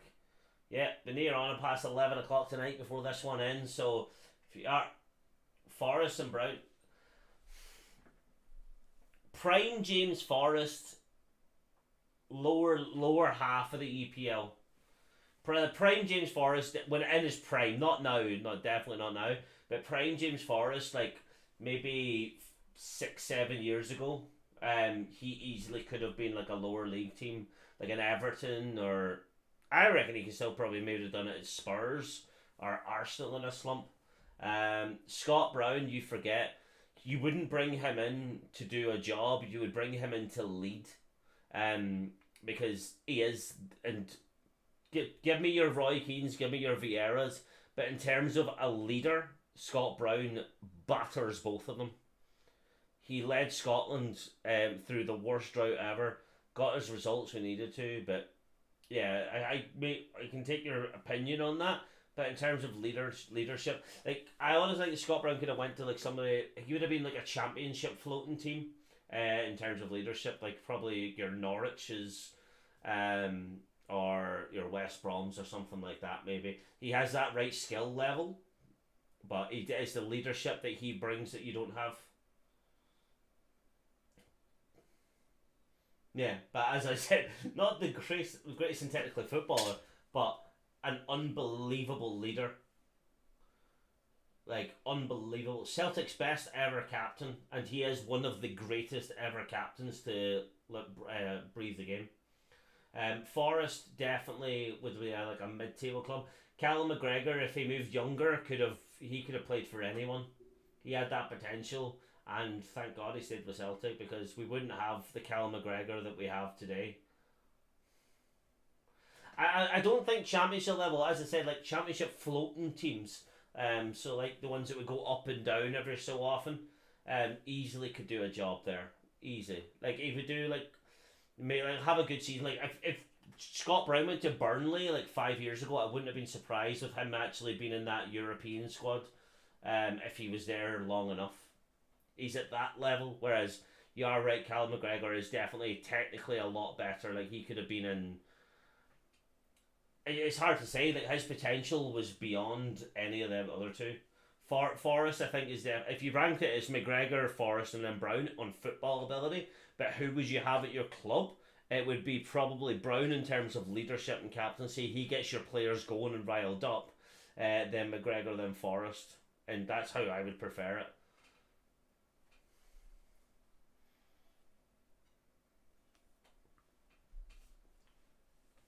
It's like Liverpool fans loved Jordan Henderson for so long, but he was never technically gifted at the team. But he was an alright leader. He wasn't the best leader, but he was the leader they had. He scored obviously some good goals and stuff, but he was never the out and out best player on that team. But they still stuck by him. But they needed that, just like some other teams. You're picking 10 men and a captain to rile you up, because it may as well be 3 or 4 men in terms of getting you going, shouting commands at you, telling you where to be, analysis of the game, telling players where to be, what runs to make on the pitch. Like that matters sometimes so much more than having a player like Ozil who might be sitting there silent but can pick out like a 90-yard pass, like tips it right on your foot. Sometimes it can be a bit. Sometimes could be a bit important.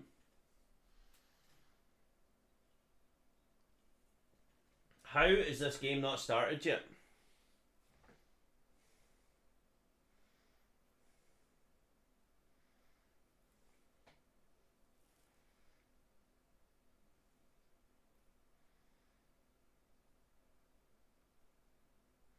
Well, the referee's running out with the ball here.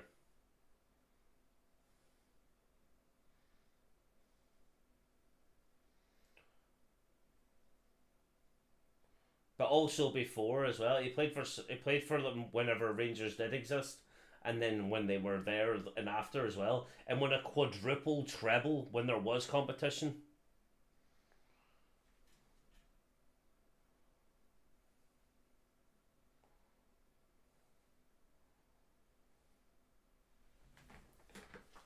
I like.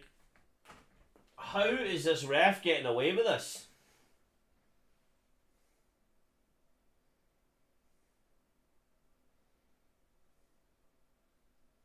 It's a joke, man. Georgia's sitting in here shiting the bed.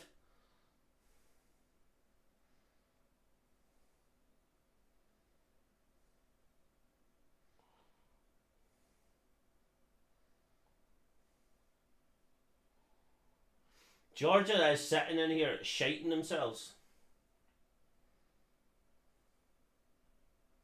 There's no way this shouldn't continue. Georgia are sitting in here shiting themselves. The game should have went on ages ago. Georgia's not come back out yet, and this is just ridiculous.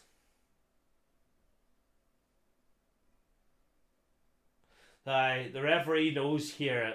Get them out.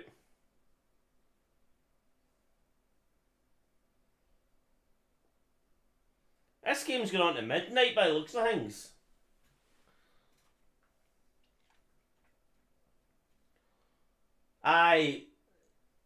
It's a joke at this stage. Like, my streams only normally last about 2 hours. We're sitting here now, an hour and 47.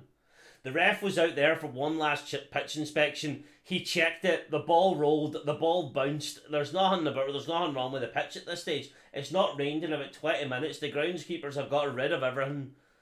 Georgia's just in there whinging for no reason now. Well, they obviously have a reason. Like, they're a bit like, they're 1-0 down.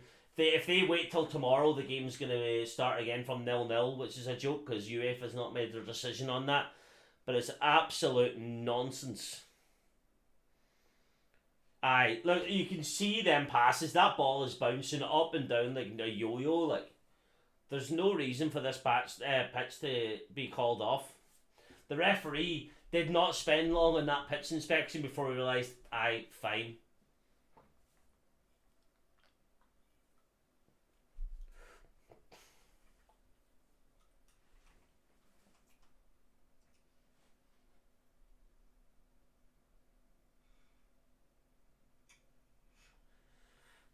Yes, match going ahead. Come on. Yes, Georgia, dry your eyes, get out, take the hammer and its coming to you. Game on. Yes, Steve Clark's got a smile on his face more than when Scotland equalised against Norway.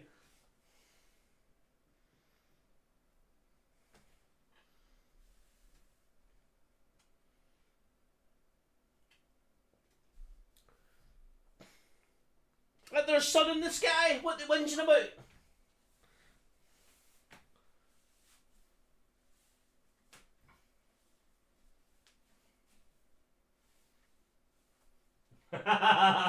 That's a good bit of part of that. Sorry, I'm just fixing my tracky bombs. Scotland are in there. Georgia's in there doing a rain dance.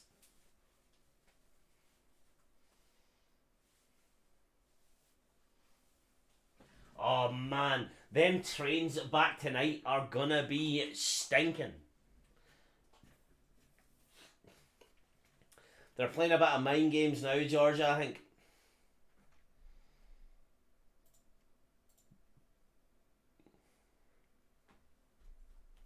But aye, game is going to continue. If you have just tuned in, drop a like on the stream. For Scotland coming back now. It's been an up and down stream. We've not had much to watch so far. I've been doing my best to yammer on. Slating 4-4-2, but that seemed like a bloody hour ago now. For how they disrespected the analysis on Scotland. That video is currently on 37,000 views, but if they knew how Scotland played, they might have had a bit of a different opinion. Right, Big Andy's bringing us all in here for a wee chat. Oh man, the Glasgow Underground is going to be an absolute cesspit of disease tonight. That is going to have mould on it within about 20 minutes.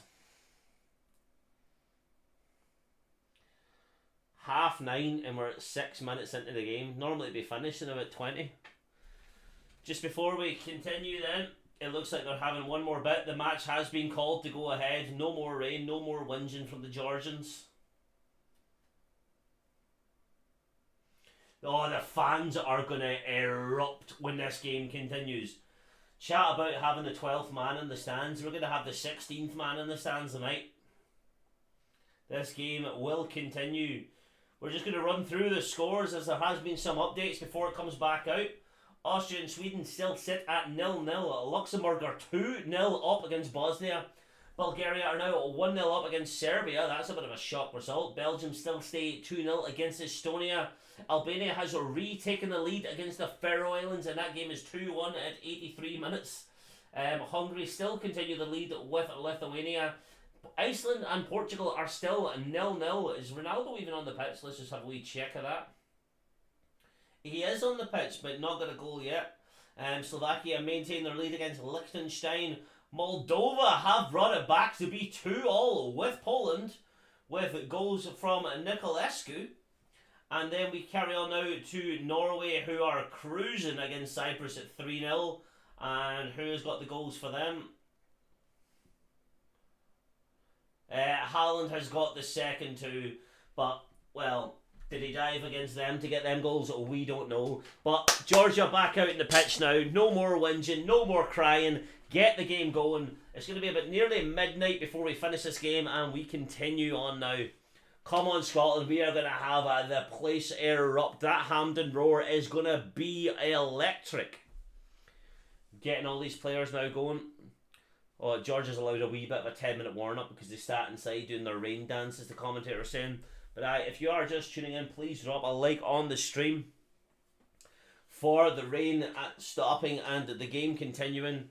Scotland continue their 1-0 lead through Callum McGregor's volley, half volley. I can't even mind now. That was like an hour and a half ago. But we see how it goes.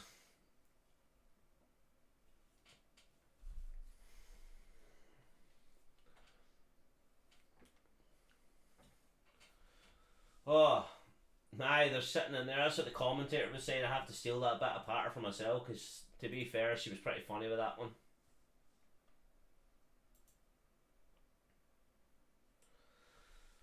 It is going. I haven't even seen who's in the Scotland bench yet.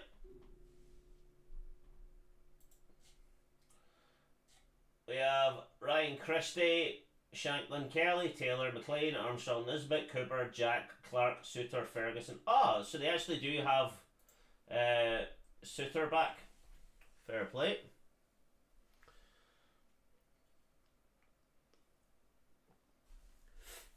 Oh, thank goodness the game is continuing. Far, far later than expected. Like, Robert Ritchie was my last sub to join the channel, and that was 2 hours ago. Before the game started, so we see how it goes.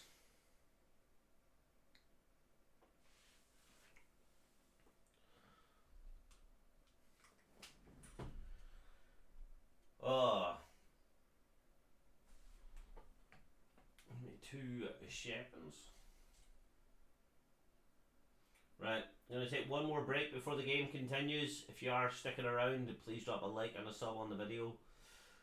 We're going to be doing this got a full game ahead of us basically, apart from what, 6 minutes, so a long way to go. But I will be back. Well, no, I can't. I've got to change that from waterlogged pitch now.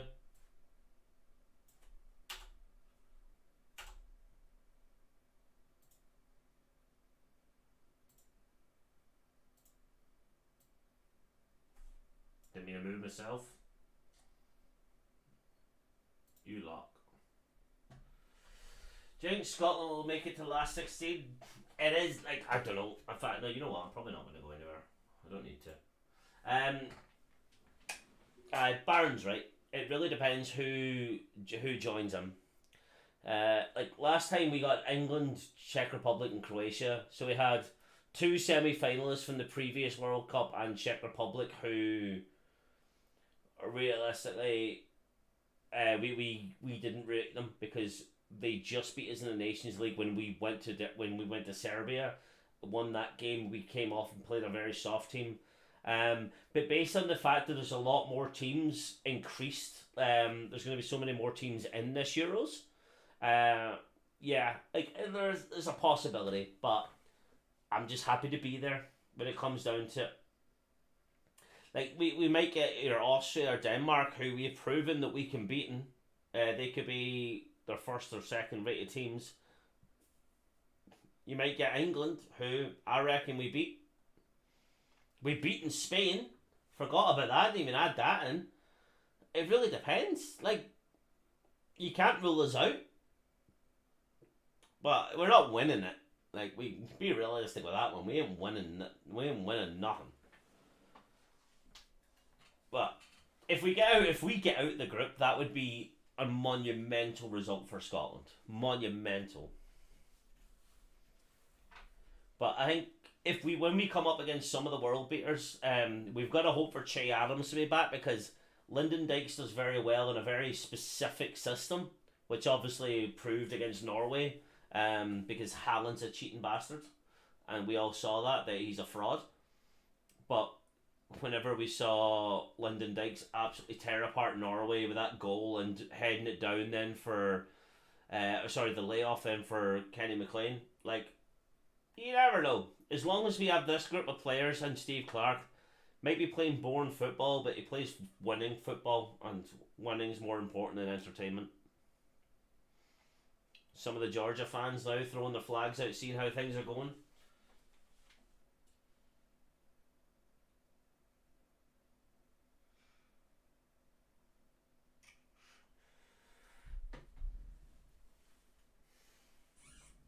Your Viaplay started to lag now. Are you on the app or have you got it on the telly? I have it on the app.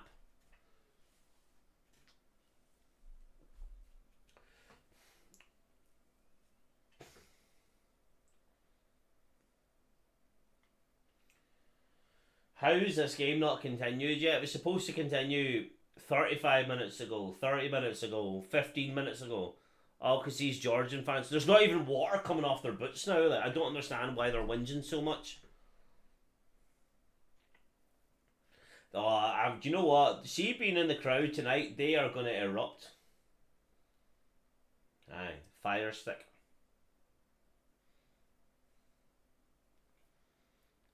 We all know what that is.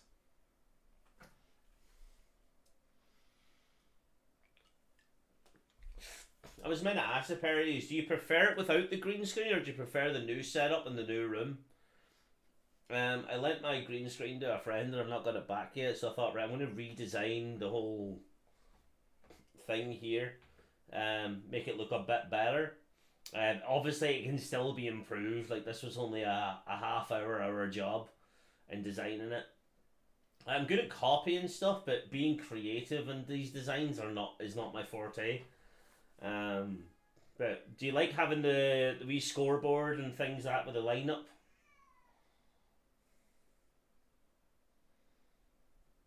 Is it better than the green screen? See, I really thought the green screen had potential, but the camera that I had, like, it's just literally the default streaming camera.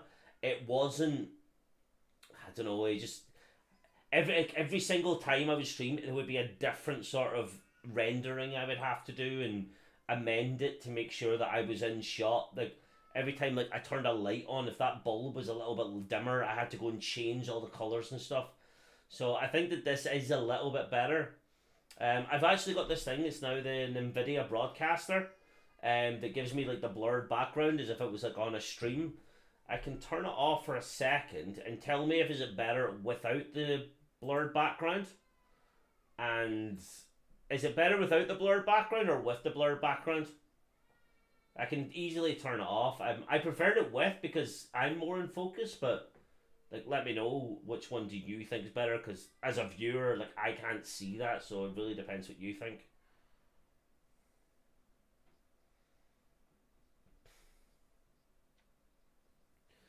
Players now back out in the pitch here. The game is going to go ahead.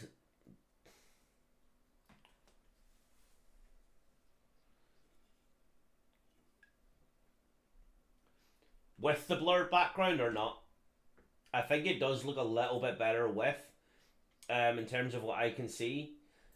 Just because I'm more in focus, and realistically, you can still see that's an Arsenal top. So, yeah, it does just look a little bit more professional. I did have a thing on the other day that I realized was the worst decision I ever made. It was having my microphone on echo focus, which, see, when I started shouting and cheering, I just went silent. And I watched it back and I'm like, that's the most important point of the entire match, and I can't hear myself because it's like, oh no, too much noise, can't do nothing. So, total waste of time. But now we are back on kickoff. Georgia is taking it as if it is right from Cal McGregor's goal. Game on. And now you can hear my claps, it doesn't just echo it out. So here we go, game back on. Georgia kickoff. We're 2 hours into the stream and 6 minutes into the match.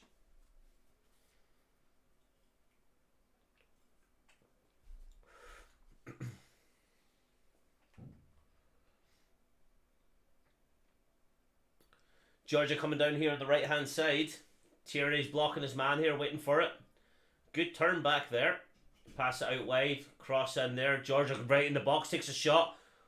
Oh, Who said Georgia might come back into it? That one was close. There's like 4 minutes wasted here. I was going to refresh this screen.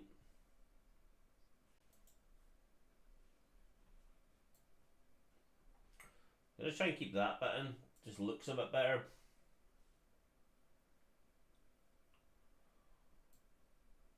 Nah. That's too far ahead of where we're at. Because that thing there is like live. That's not even live on my stream.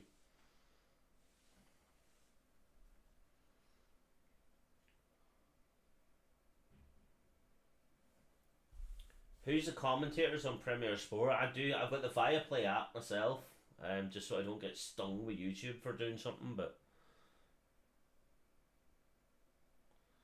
Kieran Tierney pushing forward now. See, I've not experienced any lags. I don't want to switch anything up. Over here, Jack Hendry pushing out here from the back over to Porteous. Scotland just holding possession of the ball. I think doing a bit of proving that the ball does roll.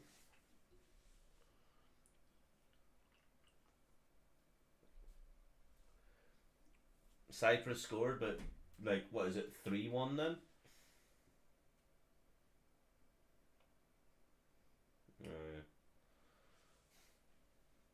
See, Iceland red card, Portugal on a VAR review. Ronaldo scored. Under review though.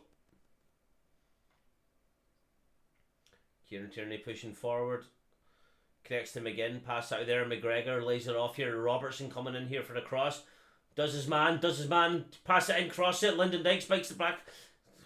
Georgia does get the recovery. Jack Hendry curls it back in, but Georgia recover again. Takes down there. And Georgia do have possession of the ball. Ronaldo's goal does count. Portugal take it.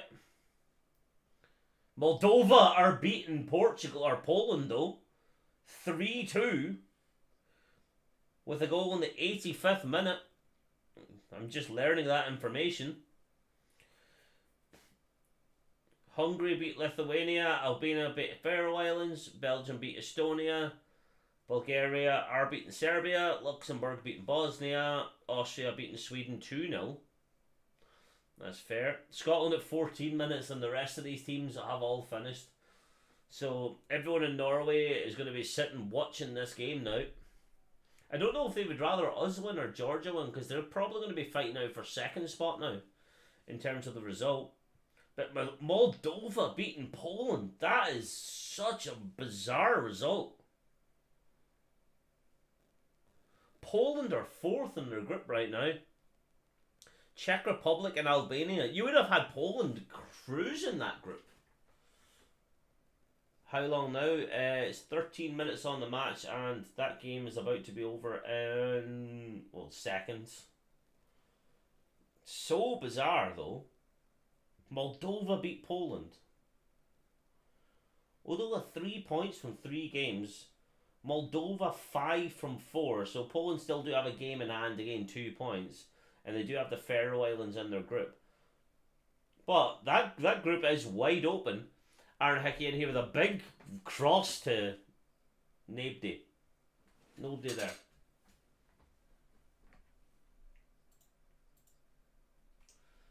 A bit of a strange one.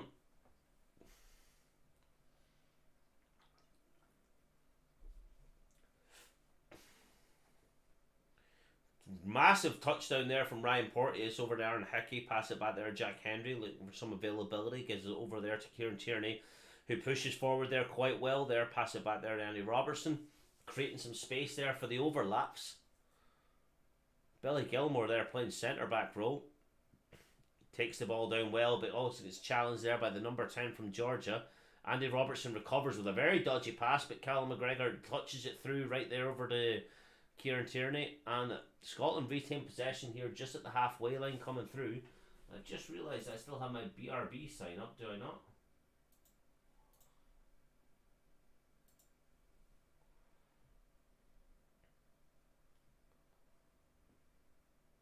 Don't think I do. Was it Sheriff or something? Was that not? Was it Sheriff? Kieran Tierney here looking for a cross or a pass. Hops it in there over to nobody. Lyndon Dykes. Yeah, I don't think that was going to be a Scotland corner. That looks like a very good save there. Oh, it could have been a corner actually. Nah. That's fine. Georgia goal kick. I think it was Sheriff a couple of years ago. Was it not? They were winning the whole game and then Real Madrid scored at the 93rd minute for it to be a draw. I could be wrong about that. I can't mind the actual game, but I know the one you're on about. Scott McTominay pushing forward here, shrugs off his man very easily. He's absolutely fantastic. Does a big cross in there, a little deflection there, else it would have fell right on the Lyndon Dykes' foot.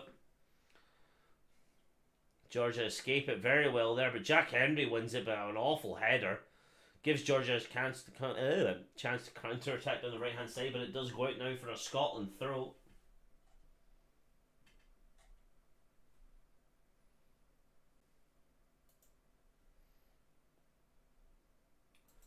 Who's been the better team? Scotland. Georgia have not done much at all. We've got our 1-0 win.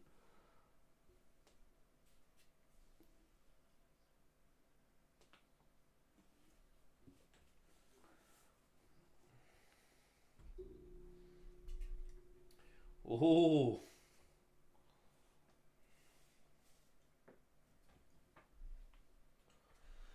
Aye.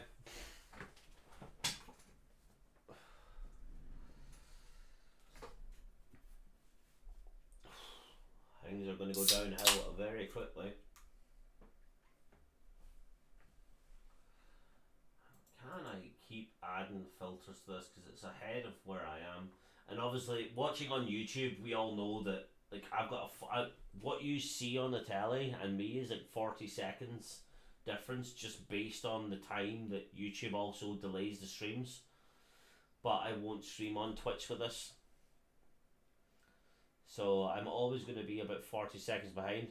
Billy Gilmore touches that down very well, takes control of it, nowhere to go though, brings it out there. It's going to be a Scotland corner.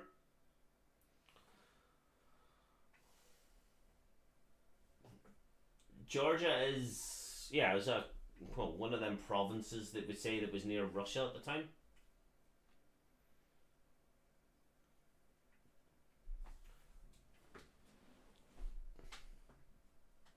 I assume most people know who this club is, who are just tuning in.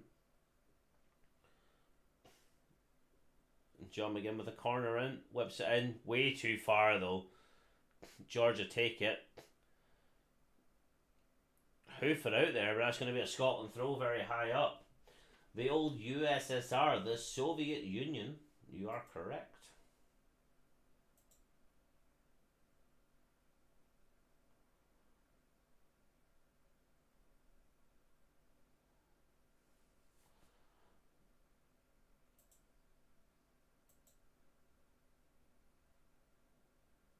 How has this been so far behind where it's supposed to be?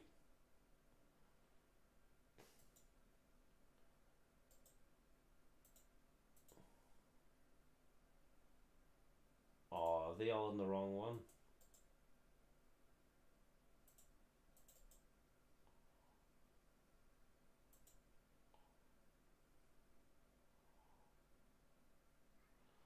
They seem really far behind.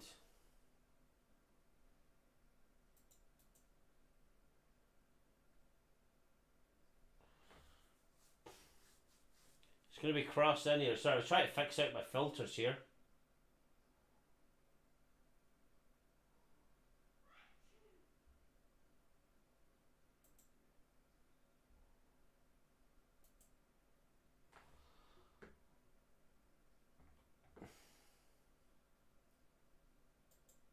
Yeah.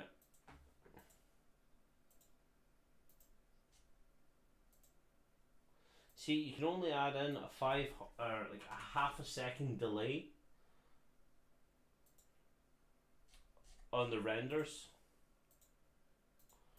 So realistically, I can only add in a 10-second delay on the scoreboard here on the right, which I'm still trying to work out because it does seem a little bit behind. Which I don't understand why the filters aren't working.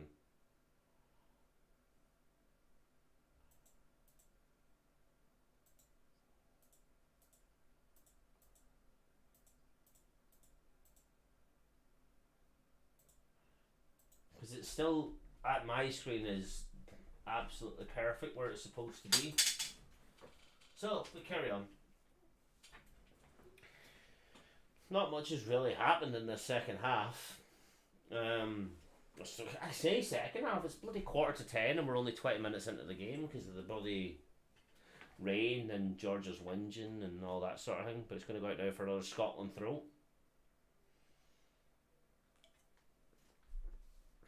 It does look like my wee scoreboard thing here is at the exact right time, but I think it is maybe just still ahead.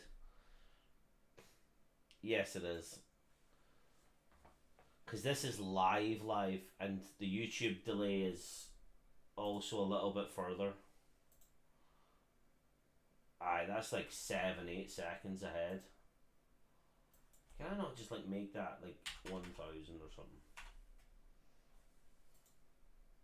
Nah. I have to just keep adding time to this until it actually slows down.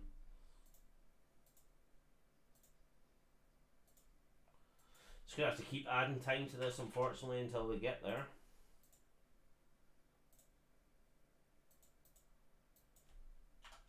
My big fear though is the last time I tried it this way, it got really laggy.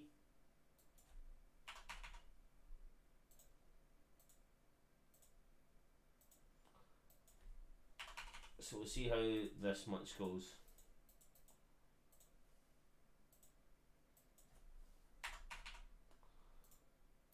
Do one more.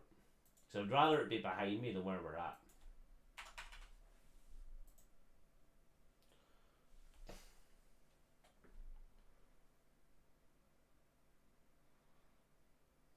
It is a good bit behind, but I'm waiting for the turnover then when I can know pretty well because I don't know the Georgian players' names too well.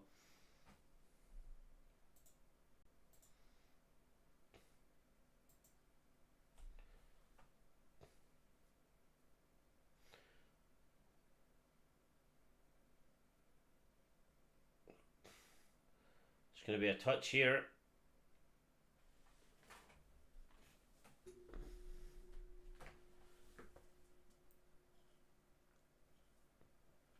Big hoof up there. Scotland recover. I'm definitely still behind it. You know what? I'm just going back to the wee scoreboard.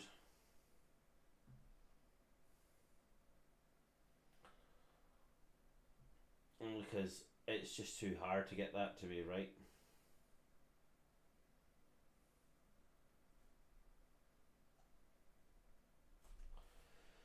It's better just having that because this just is not working.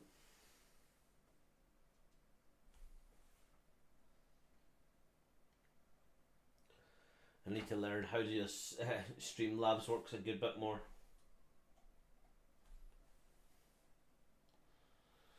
Oh, bit of a foul there from Billy Gilmore.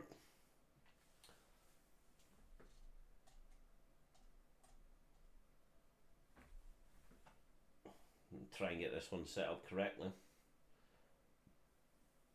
Georgia coming down here on the left hand side.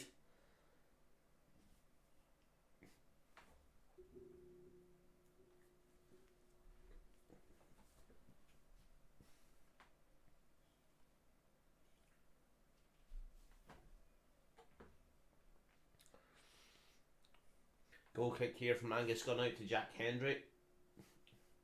Scotland maintaining possession here really well, and it's good to actually see the boys are actually controlling the game well.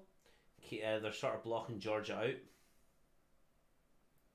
There is a big splash still down here on the right hand side on the touchline, but the rest of the pitch, perfect conditions, can't whinge about it.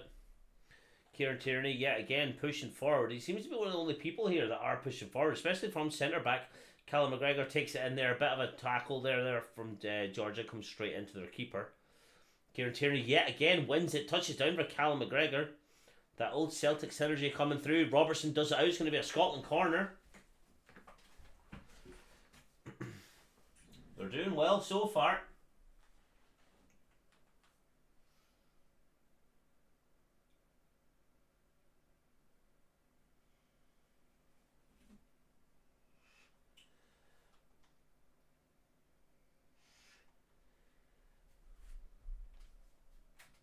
Big hoop in here. Georgia recover it well. Knock it back down. Georgia's going to get rid of it. John McGinn takes it. Takes a shot. Deflected back out. Aaron Hickey takes it. Knocks it over at McGregor. Scotland still in possession here. Over to McTominay, who's playing left mid at the minute. Big hoof in there from Robbo. Billy Gilmore touches it down perfectly. Tucks it out there. Takes away from the Georgian player, who thought he did nearly foul him. Pass it out here to Hickey. Scotland keep possession. God, it's a very bad ball there. It's going to roll out now for a Georgia goal kick.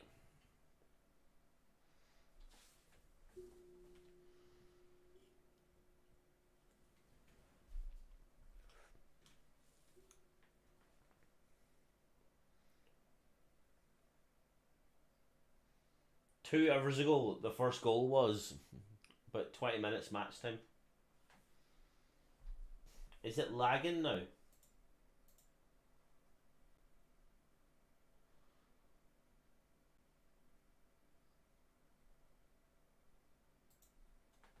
Yeah, I'm changing this. I could be so far behind with that lag.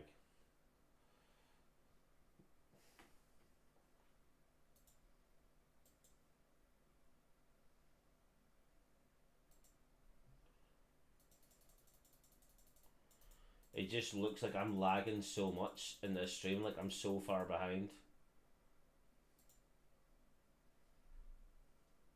Yeah, I'm leaving that off. It's the same issue I faced a while ago. That I'm so far behind on the stream.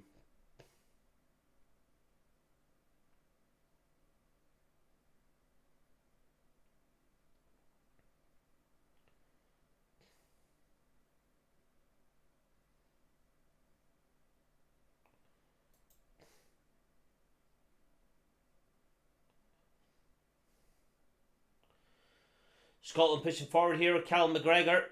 Passing out here, Lyndon Dykes to the left hand side, cross it in, but it was an awful cross there and easily collected by Georgia.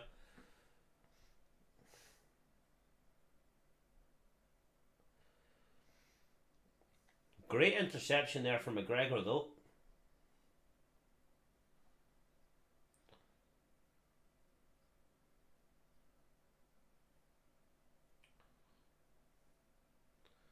Billy Gilmore takes it down, passes it over to Tierney, flips it over there. There's an awful ball from Robbo. It's going to go out now for a goal kick.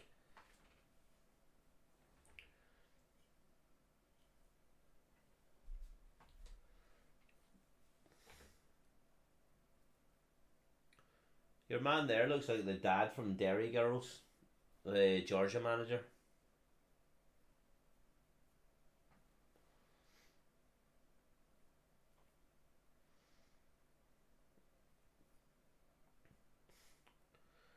Yeah, the groundskeepers are definitely going to have to do some more work down here on the touchline because it's still a wee bit waterlogged there.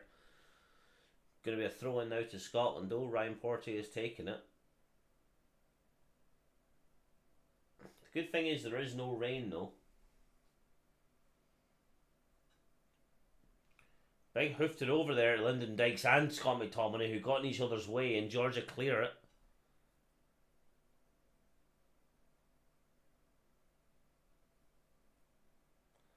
Georgia push forward though. Your man does. Dykes and McTominay, they do not seem to be on the same level with each other. Pass it out here away. Georgia on the attack. Lyndon Dykes and McTominay need to start communicating a good bit more.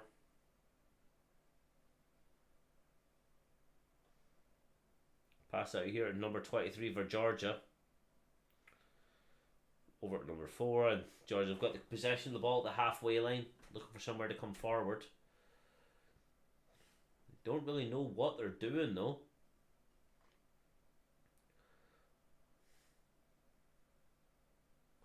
They're crossing it about, but really not going anywhere with the ball.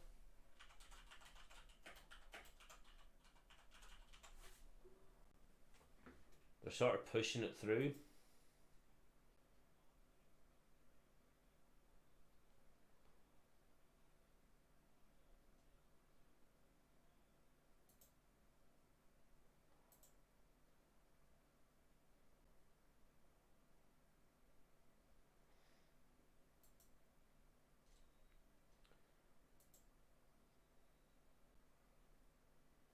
Bit of complaints there from John McGinn.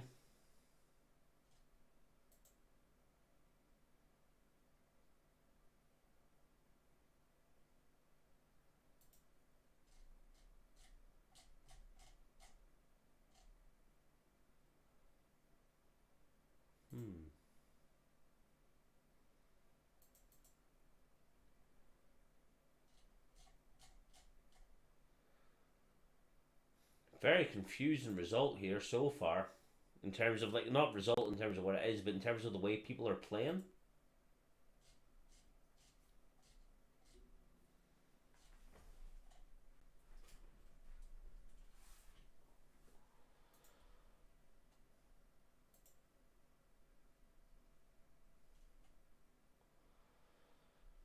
Georgia taking control of the ball so far. Like, I'd say over the last 10 minutes or so, they've definitely been the better team.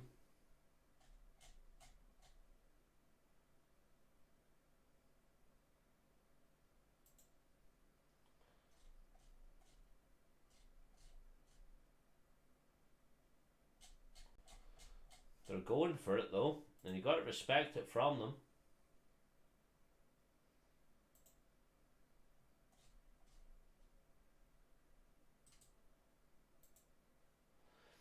They're doing pretty well though.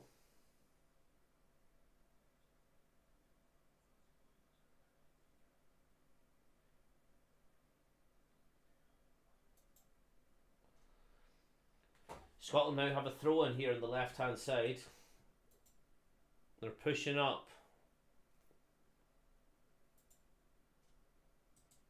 And they're taking it though. Andy Robertson keeping the pressure on.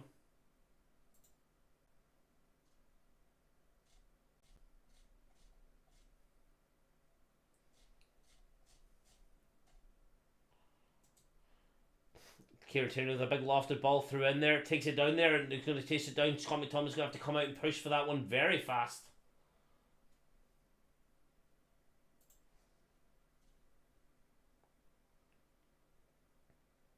Scott McTominay takes that. It's going to be a Scotland corner. Georgia's definitely been on the top quite recently, which has been a bit scary, I have to give it to them, but they have definitely been the better team. And the Dyke sliding across the Barnet there.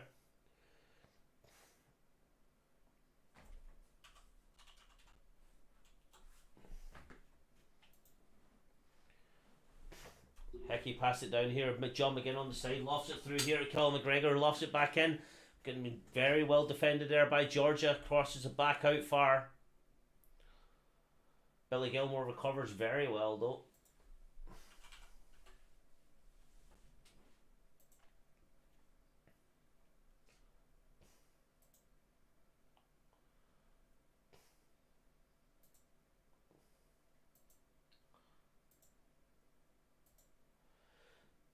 Angus Gunn takes a goal kick out here. Kieran Tierney pushing down here on the left hand side, the most important part of the pitch for us.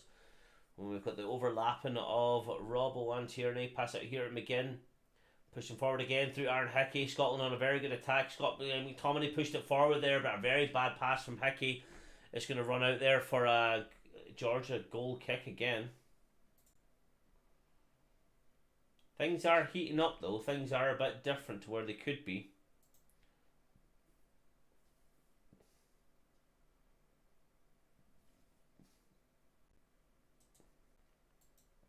Son has completely changed the game now though.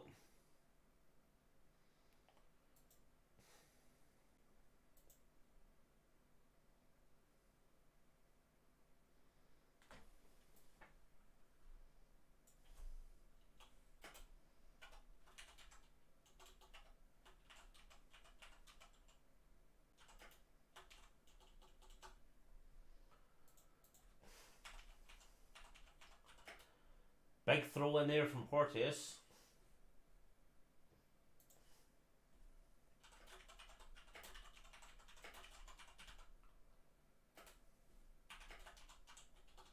Coming through now. Robbo does his man very well there. The ball's going to stay in. Oh, it doesn't actually.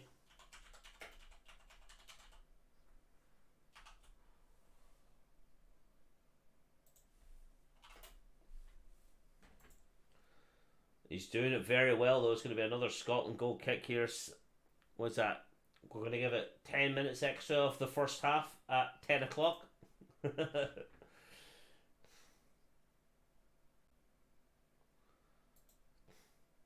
game is continuing on as we are expecting. Georgia are coming into it a little bit more. Am I going to an Old Firm game? Not anytime soon, pal. Tickets for them when you're not a season ticket holder are barely impossible to get. Lindendijk's pushing forward down here, looking for somebody available. He passed on to Gilmore, but a very good tackle. Oh, Billy Gilmore gets it very well. Lifts up. Oh, the keeper picks it out of the sky. Credit where credit's due. It's a big return there for the keeper. You got to give it to him. Georgia still coming forward here, though.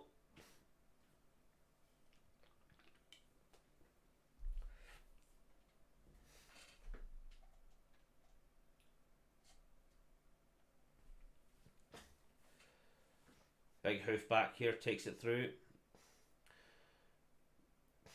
Jack Henry pushing forward. Tierney's fixing his laces.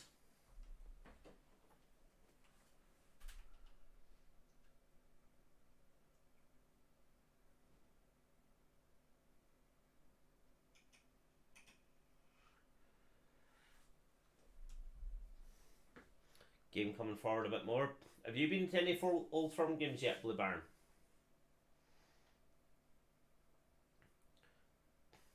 Georgia maintaining possession here in their half. So far, Georgia have had more attempts since the restart.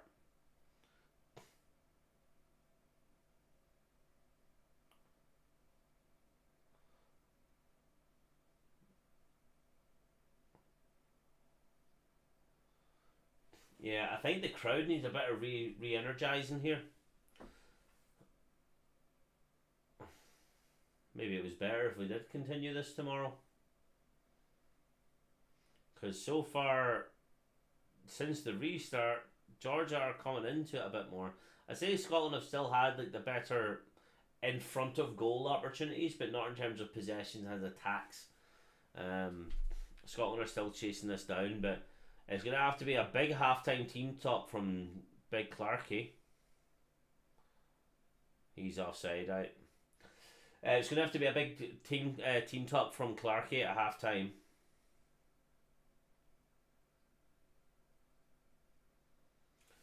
And we'll see how it all goes.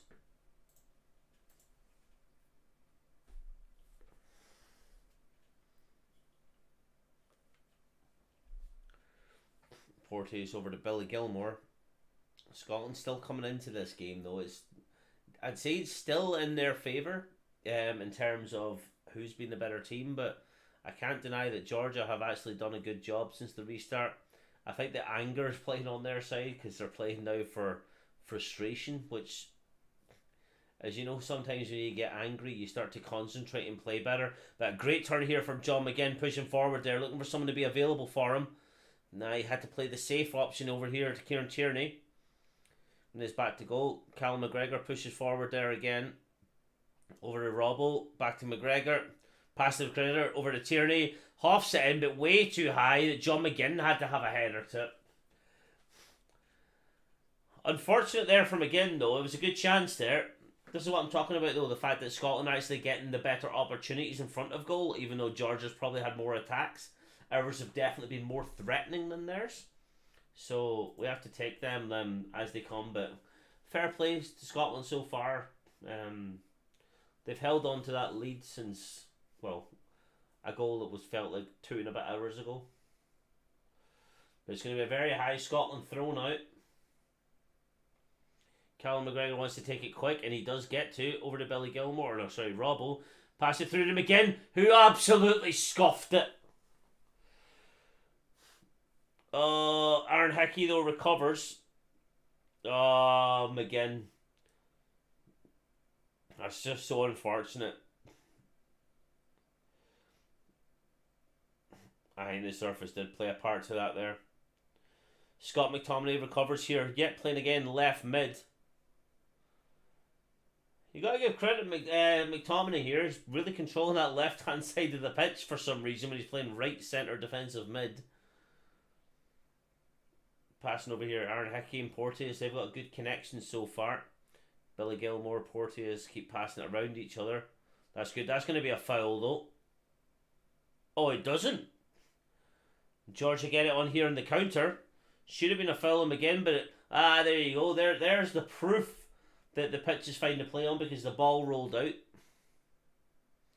Right, let's have a look here at the John McGinn attempt there. Oh, he just sliced it. He just absolutely bottled it. Unfortunate though. Can't really complain about the amount of results he's given us so far, so we'll give it to him. Those things happen.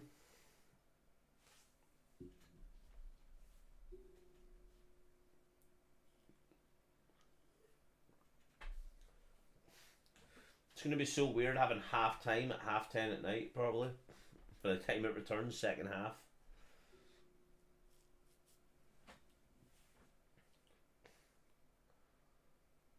Georgia hoofing it up here, chests it down there, recovered there well by Tierney, passing over to Gilmore. Gilmore pushes through over to McGinn, Lyndon Dykes. A lot of space here, but not much running though, which is disappointing to see. They're playing the passing right, but they're not playing the actual direction what we need to go in right. Yeah, again, Scott McTominay, left-hand side. Takes a shot, saved, out for a corner. How is Scott McTominay doing better on the left-hand side than Tierney and Robbo tonight? Full credit to the boy. Oh, that was good in.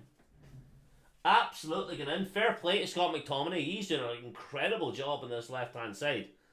I don't know what tactics Clarkie's got him over there on the left-hand side, but keep it coming. He's recovered a lot of balls. He's been managing the ball well. Making right passes in that shot there. John McGinn in here with a corner kick. Goes absolutely nowhere. Aaron Hickey recovers though. Pass it back to McGinn, who slips it in again for the second. Slips it in. It's going to be another goal kick.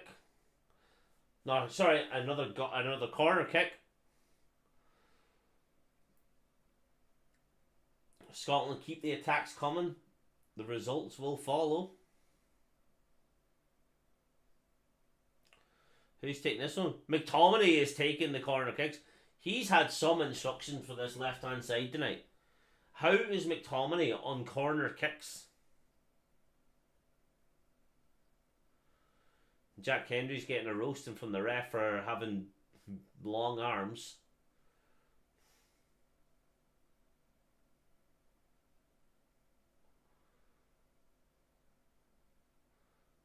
Jack Henry and the keeper having a bit of a tuffle. Big cross in here for McTominay. Way too high though. Way too high. Porteous knocks it out there for a corner or goal kick. Way too high though. I don't really understand the effort of that. But also, why is McTominay on corner kicks? Surely that's Robbo or McGinn's. I know McGinn's on the right hand side, but shouldn't Robbo be on the left ones? Not my decision to make them, but McTominay, like, he'd be far better in the middle of the box. Right, Angus gone with a big boof up here. Lyndon Dykes touches it down there. McGinn runs onto it, almost gets hacked, but he keeps coming forward, looking for somebody to pass it to. There's a wee bit nifty-grifty, takes a shot from long distance, but it'll take a deflection. It's going to be a Scotland corner again. The second goal does feel like it's coming now for Scotland. Great deflection there by the Georgian defence though. You got to hand it to him. Getting in the place of that one is not easy when John McGinn has that much of a nifty foot in him. What side's it going to be on? Are they going to mix up? Right, it's going to be another John McGinn corner here from the right hand side. McTominay in the middle. Hoofs it in. Going long, all into three Georgian players. McTominay takes it down. Goal kick went. It's going to be a high foot there. Brian Porteous did go for the safety option there. He did want to probably get a red card because he's the one that's on a yellow. Although he would only be barred for the Cyprus game where we probably have John Suter and Grant Hanley back for that. So he probably doesn't have that in the back of his mind, but he is, like us as pundits, let's call ourselves, even though we're just streaming and watching the game and commentating. Oh, it's unbelievable play there from Georgia, and it's going to be an advantage play to them when Billy Gilmore pulled his shirt.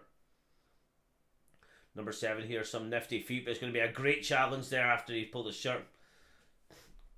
He's going to get a talking to, but it's never a yellow card for a first offence.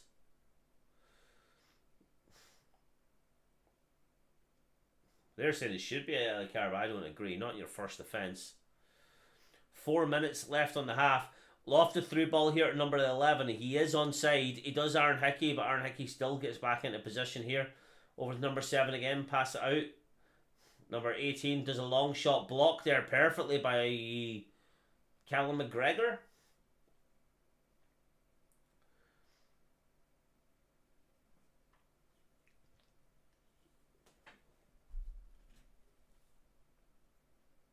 It's going to go so far so good now for Scotland.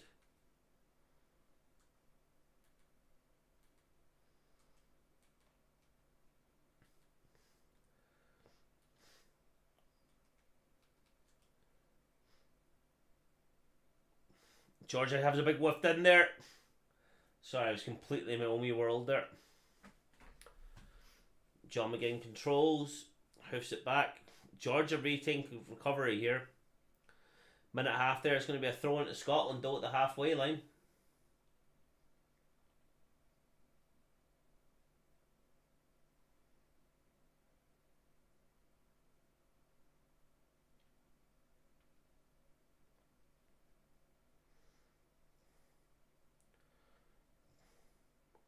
One minute left of first half.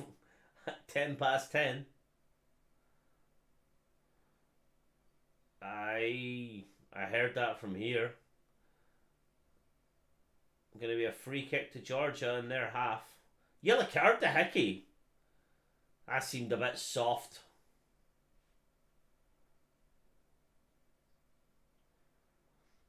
It's never a free. Aye, it hurts, but both players had every intention to go for the ball. There was about a third of a second on that one.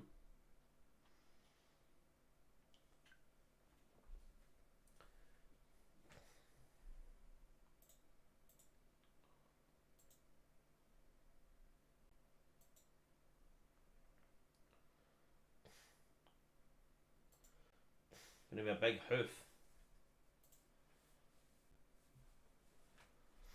Coming up very well here for Georgia. Taking control of the ball here. Big lofted through ball there. Oh, it's a great touch there, but Kieran Tierney being still the best left back at Arsenal. Does take control of that. It's going to be one throw in here to Georgia. 12 seconds after. Nope, they're not. They're going to take it back. It is going to be half time. Scotland's 1-0 from a goal that was 2.5 hours ago.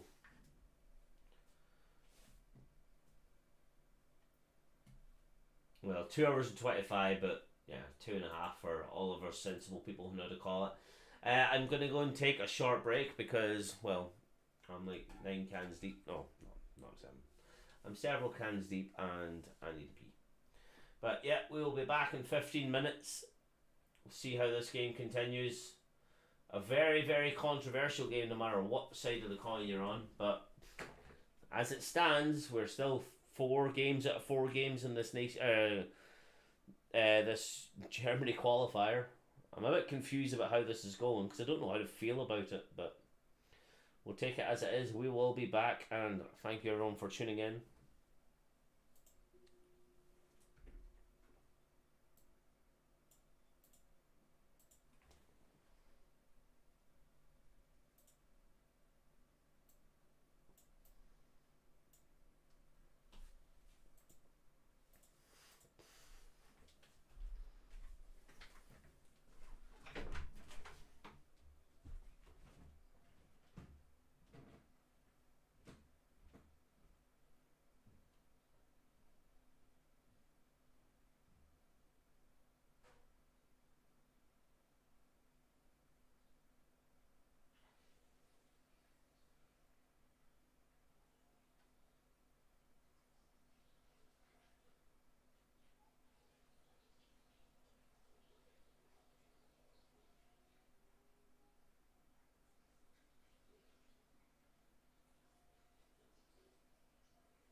Right, well,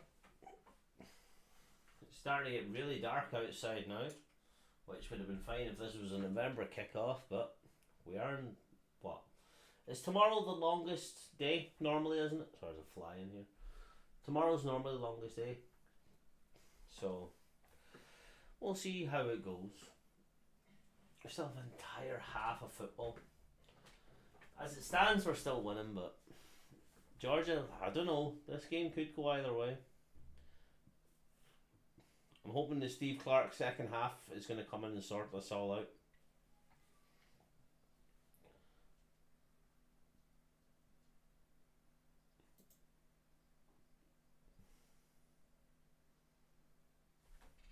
I heard you're bad in Clash Royale. What are you chatting about, Celso?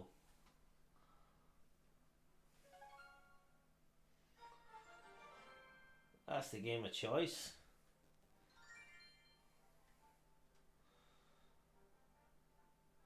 I'm close to the 7,500 trophy mark now. I've still not hit it. In fact, am I my PB? No, I'm not. I'm one game off my PB.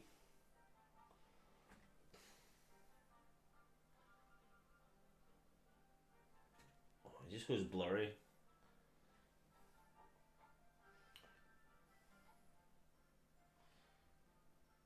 Don't know if you can tell from there.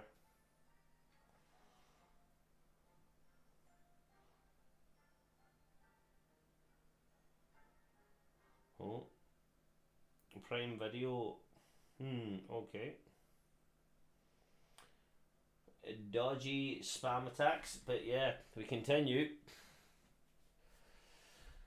The fact that this is only the start of the second half at 10:30, realistically, the game's not going to end until, what, 20 past 11 now?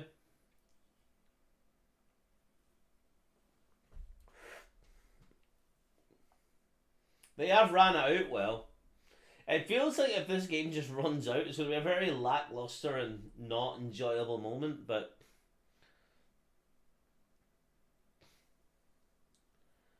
oh, you're ahead of me then by, what, 250 something? Fair play, pal. I haven't pushed ladder, like, I've really lost interest in the game. I log in to do my war matches, but it's very rare you'll catch me playing during the week these days.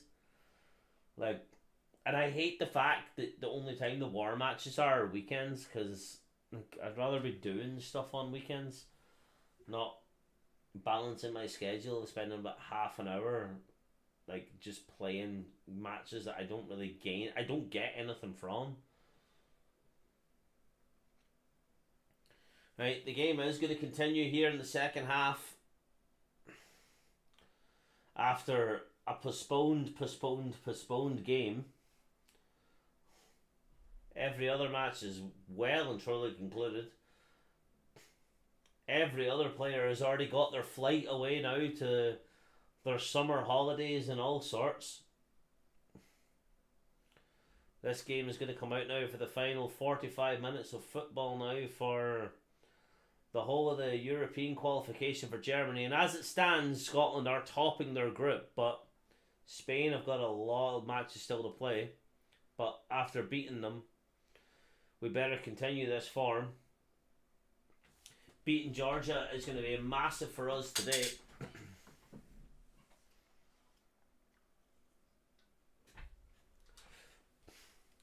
Cal McGregor's goal that happened at, what, 5-8, 10-8 or something, is the only goal of the match. Nearly 2 hours ago, over an hour and a half ago at least. Georgia takes second half kickoff here. No subs made yet. Only one yellow card given out, which was to Aaron Hickey.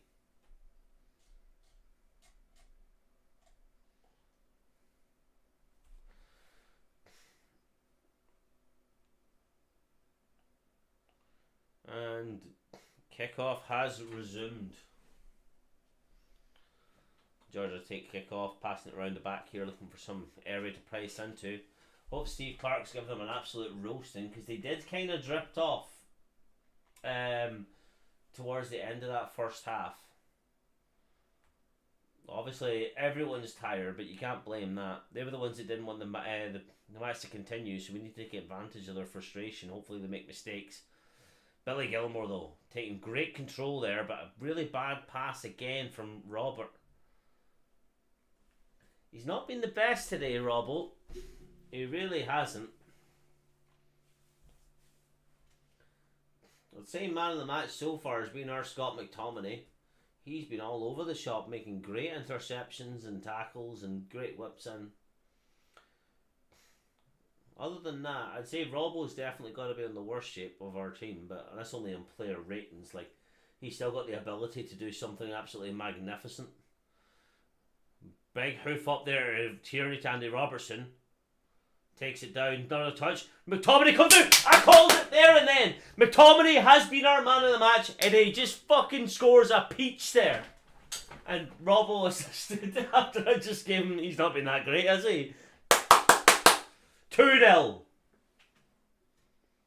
Oh, fantastic. Steve Clark there saying, keep your heads on, boys, keep your heads on. McTominay deserved that goal. He's been brilliant today. Great ball there from Tierney over to Robertson, who had a shocking first touch. Recovered it well, though. Passed over to McGinn. I think that's going to be a McGinn assist.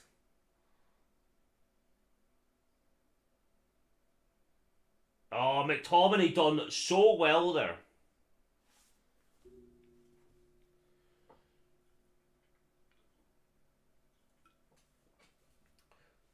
McTominay, I called it as well.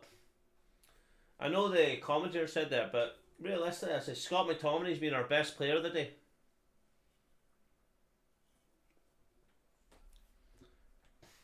Move on to another cam. Can't say it wasn't deserved for McTominay though. He's been fantastic.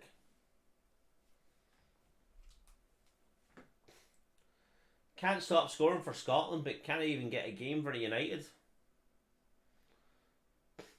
Took it so well. Boy deserved it. Fair play, Scott.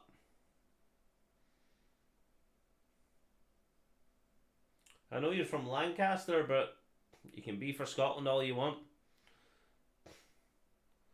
I would not be surprised if Scott McTominay got 2 tonight. Absolutely not surprised at all.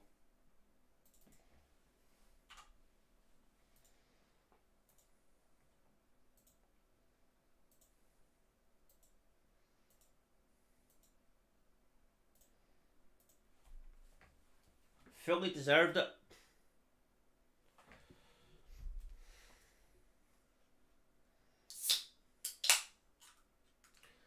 Well, cheers, Scott. I called it for you.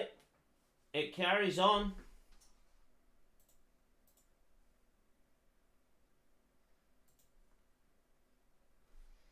Gonna be a whip in here for Georgia. Not really taking it well there. Back to McTominay looking for a free kick. Oh, it doesn't there. Scott McTominay coming away with it again. On the massive break there. He's looking to take it. He takes over to Lyndon Dykes. Doesn't know where to go for it. He turns inside. Does a little bit of a turn. A bit of layoff there. Luckily McGregor's there to take up for the rest of it. Pass over here to Robertson. He keeps it in. Pass it to McGregor. Gilmore. Tierney. Looking for someone to be available. You can hear all the Scotland fans singing, hey Sarah, Sarah. Hey Sarah, Sarah, we're going to Germany. You know what? I respect it. Tierney controls. Pass it back there to Hendry. Not doing a bad job here controlling that ball.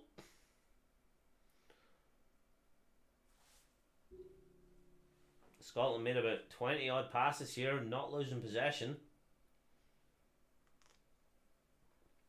Haven't been attacking passes though.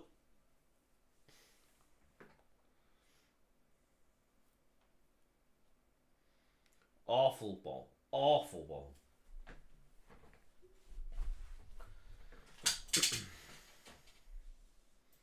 I keep shifting my position here, but it's working out well. Georgia passing it around here does a couple of, let's just say, shite passes, but in control so far of the game. I don't think Georgia have had quite a few attacks on the ball, especially towards the latter end of the first half, but realistically nothing to worry Angus Gunn yet, so we take that result. Lyndon Dykes there, a great touchdown. It's going to be a Scotland throw.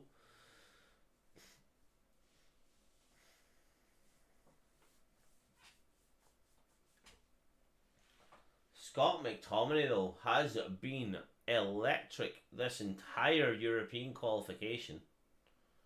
What's that? It's his 5th goal in 4 games. For someone who's basically playing either centre-back or CDM. He's doing more than Xhaka did for Arsenal from CDM. Lyndon Dykes takes that down there from a Kieran Tierney throw. Georgia have recovered though. It didn't go out. I don't know what they're whinging about. It's an exciting Scotland team after them being 20 years of being utter shite. Nah. 23 years of being utter shite. Passing it around here.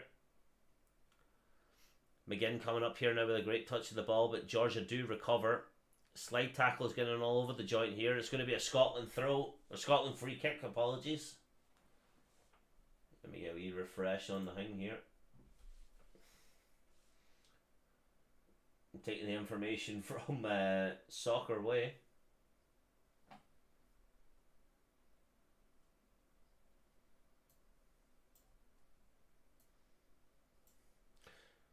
Oh, Aaron Hickey takes it very badly there, but Callum McGregor takes it. It's going to be a Georgia goal kick.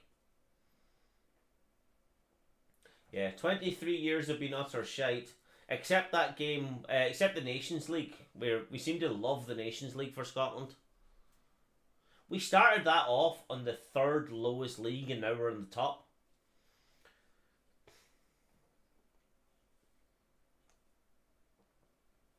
Why did Scotland go so bad over the last 23 years? We just weren't producing players, and it's probably as simple as that. We changed managers enough. Like Craig Levein obviously was tragic as a manager. Alex McLeish was better but not great. But we weren't really producing world beaters. Like we had our likes of Darren Fletcher, who Georgia on the attack here. Takes it outside the box, lofts it in there. Oh, great. Yeah, Andy Robertson, you have great recovery there. Fully take back what I said earlier on. This is why you stay in the pitch for them moments of brilliance. But going back to the point there, why did Scotland get so bad? It is because we were just not producing world beaters. And always giving praise to Scott Brown earlier on, but he's not going to be able to control the Rangers lads. Like when you had your Stephen Naismiths and your Stephen Fletchers. Darren Fletcher obviously was world class. Like he was playing for Man United and Champions Leagues and everything. Like he's world class. But we weren't producing much after that. Like look at the 2 keepers we had in David Marshall and Craig Gordon. They were still playing. Like there was no one else that was coming in to challenge them. Yeah, we had Alan McGregor, but just wasn't as good. It just wasn't able to get there. Stephen Naismith was phenomenal. Inichi Anya, where's he now? We didn't really have that world beater apart from maybe a couple of players. James McFadden obviously scored a couple of peaches, but world beater now. He had a great goal. John McGinn there for a wee bit of a tap in there for a through ball there to McTominay, but just didn't get there. 54 minutes, we are 2-0 up still.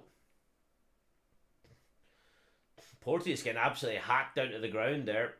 Controls the ball there. McGregor comes away with it. Does his man. Looks to pass side place there. Comes on. Takes it again there. Oh, he just missed it. Just missed it. He should have got his 2nd of the game there. He done so well. Just could not keep it that 1 yard, 1 even foot down. No, it was actually a lot worse than it looked on the replay. It was a good few yards out. Should have had his 2nd there. Should have got his foot more round it, but we take it.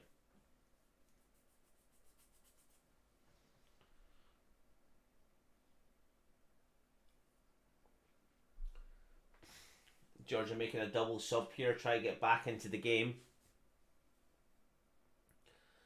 I'm not going to pretend to know who they're bringing on.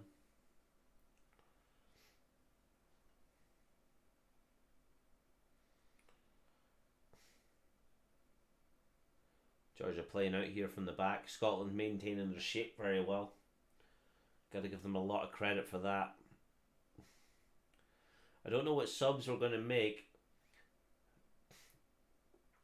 Billy Gilmore's not been in the game as much as he was when he was more of a sub the other game.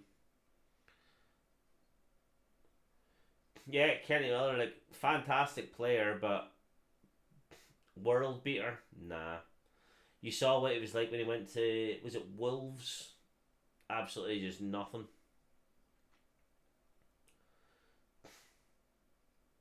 Just one of them players that were great in a specific league. Like, same with Lee Griffiths. Amazing in the Scottish League, but useless when he went away.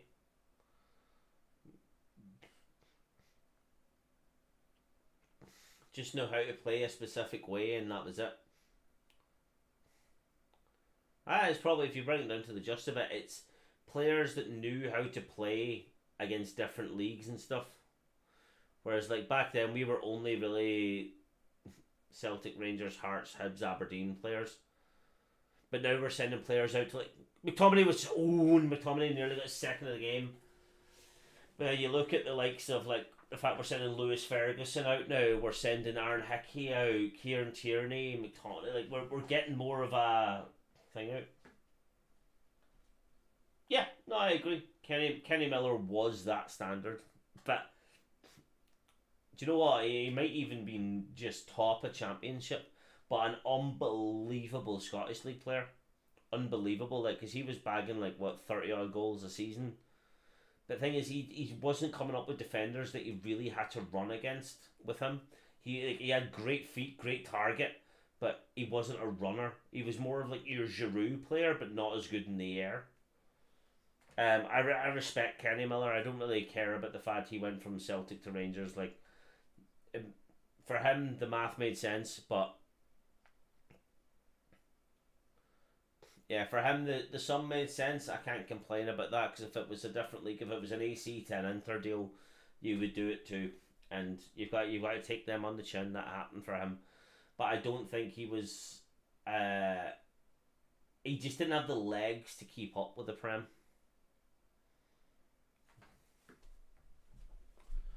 $58 on the clock. Georgia have a wee whip into the box there, but it is controlled there by the Scotland defence. I think it was Porteous that got that. They still retain the possession, no Georgia. Some of their subs look to have a bit long lasting legs. You got to give them credit for that.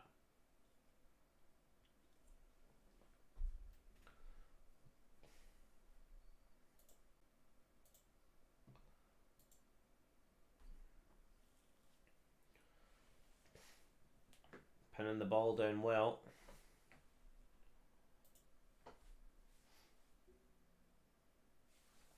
Georgia come down here on the left hand side again.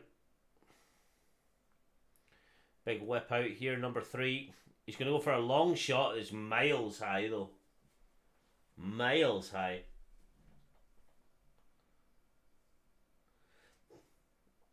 They look to be a little bit off the mark.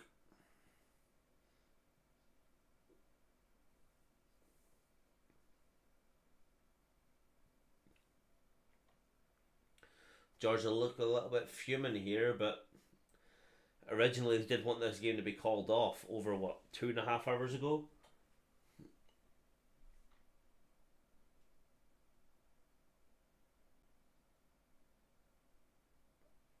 That is true, because you're only playing against like the same 12 teams. This is like my way to fix the Scottish system is probably to adapt the same way that the Premier League sort of works. If you were to bring the Championship teams up to the Prem and then combine Scottish League 1 and 2, like, yeah, you don't have your conference or whatever, but you have 2 leagues with more games. It's still going to be more, like, I know England, like, they have like what, Premier League, Championship, League 1, League 2. We're halving that. It's still going to be better instead of playing, like, how many Old Firms did we get this season? 5? 3 in the League Cup, at Scottish Cup. Like that kills the vibe for this. That literally does kill the vibe for the Old Firm games when you're playing that many times. Especially if you want to bring in more fans to how big that derby is. When you've got fans that are like, why are they playing so many times? Like they are right though. Like we play too much. Like obviously the first one a couple of years ago, when Rangers finally got promoted, that was huge. That was the biggest one there's been in so long, and then playing in finals and stuff like that. But it's getting diluted by having too many matches. You really do need to have a look at the system because if you want to bring in fans and viewerships into it, it has to be a rarity. Because people don't even care anymore. Like the first time it happened, it was a spectacle. It just happened to coincide with a Manchester derby, at the exact same time. But if you had more people watching it, it's going to bring more money in, more viewers. If it is more rare, and that is one thing they really need to have a look at. Like if you were just to bring in the championship into the top flight and then combine your League One and League Two, even just having two of them is huge, and it's going to be more entertaining matches because when Celtic, Rangers, Hearts, Hibs, Aberdeen, St Mirren, and all that go to these like Arbroath, Wraith Rovers, Cove Rangers, and all that, they will bring in more money to those matches because of the away side. Lyndon Dykes going through here, nothing happens. I don't think they would get worse. I think the money over the longevity time. I think maybe short term, yeah. Long term, no. Because when you've got your Celtic and Rangers and your Hearts, Hibs and everything touring about to these ones, they're going to bring in more money, especially TV rights as well. And if they move away from Sky Sports, you're going to actually start having more viewers on the game, especially when it comes to the end. Yeah, but I still do think it would make more money. How many times has Hearts Hibs been on TV? The same amount as, well, maybe just shy of the Celtic Rangers game if they're on at the same time. You have an Edinburgh derby, Glasgow derby. But if we move away from Sky Sports, which is looking like in the long run, because they just don't have the funds to keep it up, we might be in an alright place that already do this. Georgia's absolutely done Scotland here quite a few times here, but Billy Gilmore saves it. It's going to run out here, and Porteous picks it up. It is, but they need to start showing more games on telly. That's what I think. If we move away from Sky Sports and maybe concentrate on maybe the Viaplay, especially if they're going to start showing more international games, you might get more money in the long run. But I can't guarantee that. That is a gamble. But all we know is that Sky Sports are bleeding money right now because people do not want to pay it. They're having less subscriptions each year because of how much they are rinsing fans because of the 3 o'clock back out in England, which means the rest of the UK are. We have to start concentrating on bringing more money from abroad, with certain players. So maybe the simple thing is to maybe start recruiting players from other countries. Bring in more South American players, African players, European players. It's definitely, as you say, like you're thinking about that from a quick bunk point of view, but it's definitely, I think, longevity of making them successful. You're gonna have to do something different, and where it is, you can see that there's less and less views. The Old Firm is the only thing people watch, but each year people care less and less just due to the amount they play.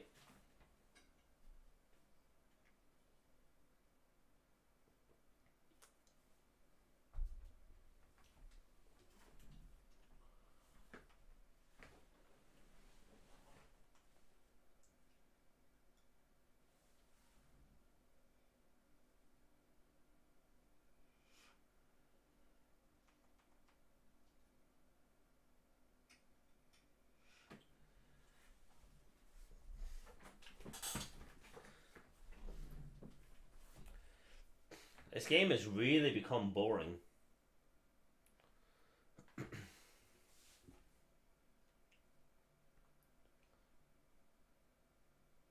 Scotland have been very good at retrieving the ball back. You cannot fault them in that. But so far, like, this is back to standard Steve Clark football. Yeah, that's exactly my point about bringing the championship clubs in. If you imagine Wraith Rovers, Martin or whatever, see, as soon as they draw against one of them in the cup, their stadium's filled. Every fan that might be just a casual fan or whatever, that stadium's filled on them cup games, and we should really be replicating that, because if you were playing Rangers or Celtic, right, and you are Wraith Rovers, Martin, or Broth fan, right, when that game comes around, that's pinpointed. Your local derby becomes less because you're chatting about two of the most followed clubs in the world, bringing in this many fans. Whether you lose like 8-9-0, which is a good chance of happening, you're still bringing more money and viewership to that game, because it's going to be highlighted on Match of the Day. People are going to watch it more. There's a huge part of like how that game is going to work in the long run. Short run, yeah, those clubs will get rinsed because little stars will be born. England will be sniping them, especially the younger lads and stuff. But it's something you have to accept. But you're also going to start bringing in more and more money, because it's going to be highlighted more. Because I don't even know if the Scottish League 2 and League 1 are on Match of the Day. Yeah, you're only literally looking at the alcoholics and Nimrods that are still watching the shite games at that time of night. But you're still going to be bringing in more viewership regardless, instead of just the guy running through the scores of what happens. Like, it is going to make a massive difference in the long run. Because, as they say, any publicity is good publicity. If you're losing like 9-0, it's going to happen.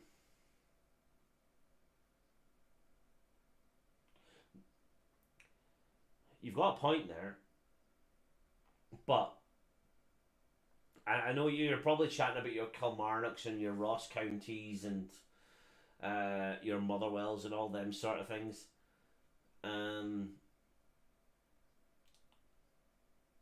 But I don't think it even should be a vote. I think it should be an SFA vote, not a club vote. It's because you're always going to step on some people's toes. And you've got to look at the future more than you're looking at something, because if they all vote against it, yeah, that's fine, but they're gonna die out in the long run. You're gonna turn into, like, how respected were Holland in the 90s? Like, Ajax are one of the most feared clubs ever. Now you hope you get them in their group. And yeah, I'm not even comparing us to the Dutch league. We're still way behind that. But if you don't make any changes, you're gonna suffer. You're gonna suffer anyway. And that's just how it's gonna be. So far, like, just getting back to the game at the minute, nothing's happened. Nothing. We still have 20 odd minutes of the game, and it's 11 o'clock at night, and there's nothing to report on.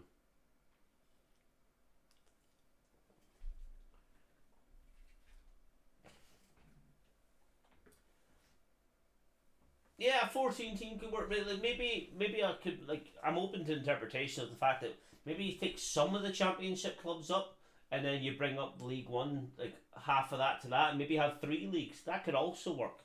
But I think the idea of maybe having too many leagues is probably where the problem is. Maybe do it gradually. Maybe nobody gets relegated this year and 2 teams go up, and then you play it that way. There's plenty of things it can do, and maybe make the split that we have in April go 1 extra game. Like, there's certain things that you can maybe gradually do to sort of get to the ideal situation. Like, they're all 100% opportunities to happen. Like, and you can't really go back on the fact that that is still the thing that needs to happen, is a change. Like, I completely respect that opinion, and you know what, you're not wrong. Like, a gradual change might be a better than just a full on, this is what's happening. But realistically, like, money has to be spread out for the longevity of Scottish football to come. Otherwise, we're just going to keep sending players abroad.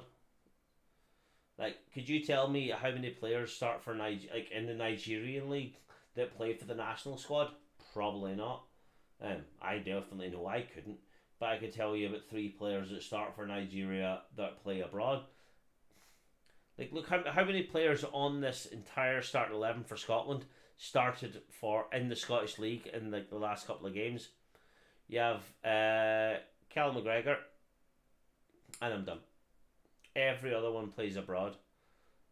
The Scottish League back in the 90s when Rangers went 9 in a row, Celtic won a treble. We were all like UEFA League finals for both teams, although you've had one more recently too in the Europa League. Like, there's so many things that need to do. But yeah, you might be right there, but maybe not just a split one league and bring everyone else up. Maybe just completely, maybe merge it. Because that's how they worked out from the Premier League, remember, started with 22 teams, not 20. And then just one year they just went, right, this many teams get relegated and so on. Scotland here for their 8th corner against Georgia. Scott McTominay has definitely been my man of the match so far. He's been fantastic tonight.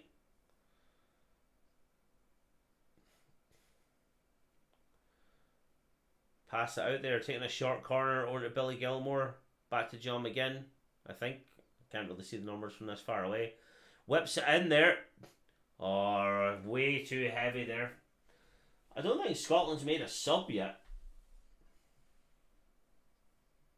In the 90s, I think Rangers had the 4th biggest wage bill in Britain. They could have done because you were absolutely smashing at them. But that's where things change. The Premier League adapted and made changes. We never made any changes, and that's when it became bigger. Obviously, you still have your Spains and Bayern Munich. I don't know what the German and Italian league was the biggest league in the world in the 90s. It's now, what, 4th or 5th at best? Like, there's so much changes that need to happen.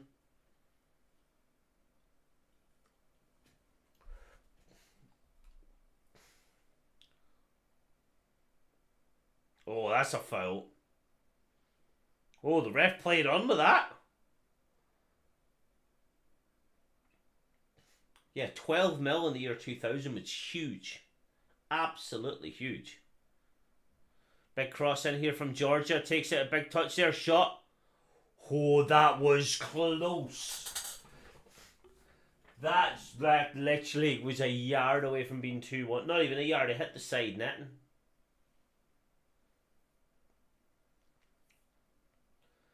Great save there from Angus Gunn though, but how he missed that, he'll be gutted with that return. That shoot, he'll be gutted that he missed that.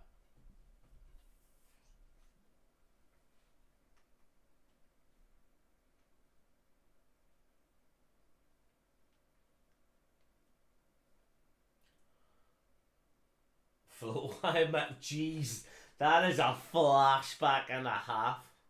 Flow. What year did Rangers sign Arteta? Before he went to Everton. Where did you even sign Arteta from? I can't remember to hell.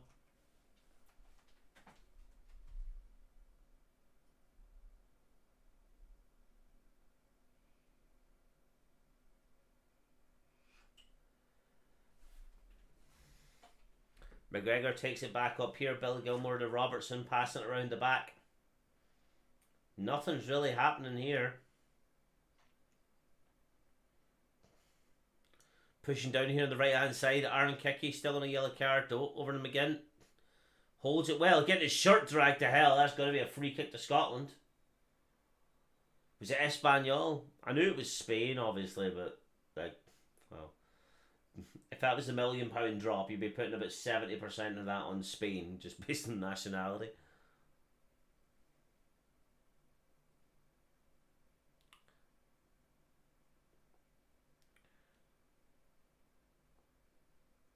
The referee's doing something. I'm just trying to get the way.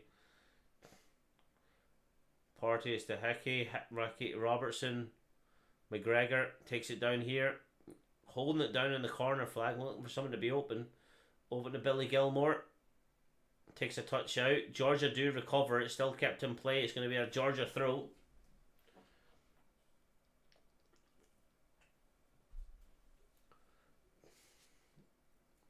They don't really know where they want to go with this one so far.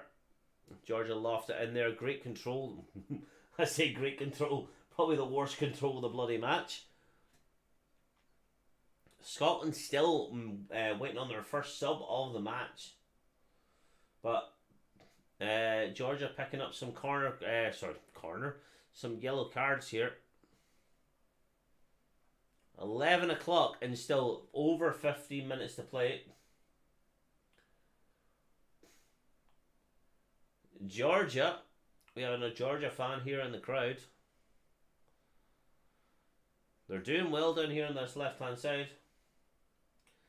Man, if we... You know what? I don't know what you saw with Celtic, how many games you watched. We played very well against Real Madrid in the first half. Probably should have been 1 or 2-0 up. I accept we are not that level when they were champions. I'm not going to take a roasting for that. But in Shakhtar, there was a couple of chances. I think we just really could not convert. But we did have a tough group. Like we did. And it really depends when we do. If we do have a better group, I expect us to maybe get what?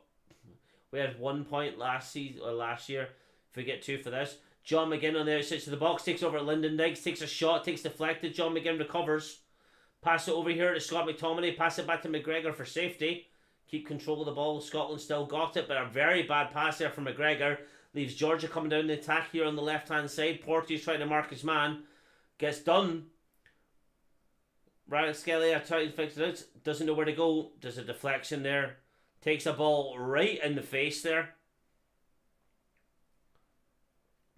Took the ball in the face. He knew where he had to stand and he took it there like a champ.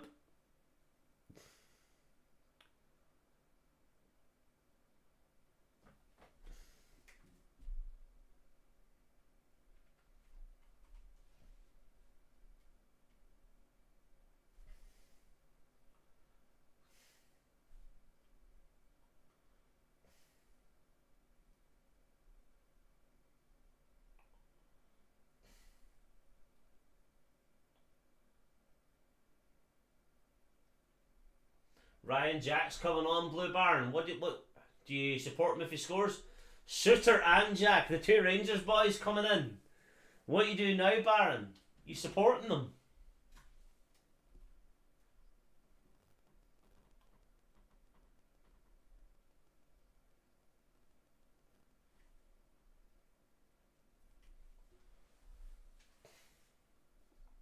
Lyndon Dykes coming off there. Scotland definitely played a bit more defensive for the rest of the time. Realistically, probably very clever subs that should be made.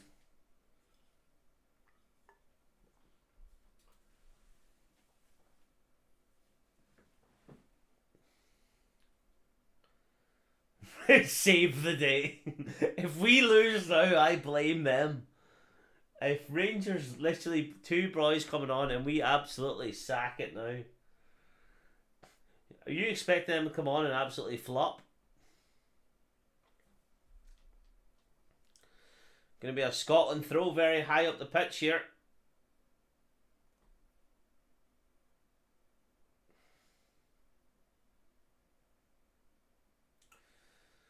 No. Scotland fans do not boo their players. We are not England.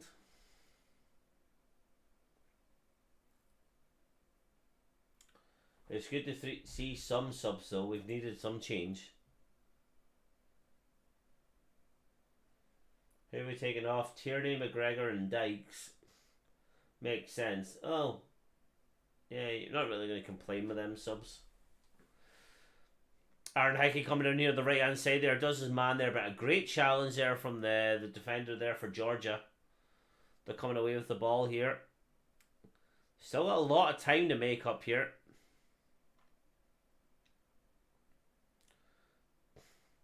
We all know how a game can change. Our comeback against Norway was completely around this time. Georgia is very good at the back, actually. You've got to give them some respect for where they're coming from. Great challenge there. Oh, great challenge there. but Georgia still do come away with it with a loose ball. Flick it through there. Angus Gunn going to collect it. He does. Great there. Great recovery there from Angus Gunn. Maybe we should have recollected that, but we take it as it is.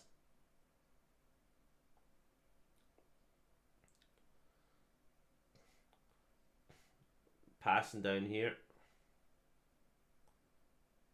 Looking for the fresh ball here. Georgia coming forward with the ball.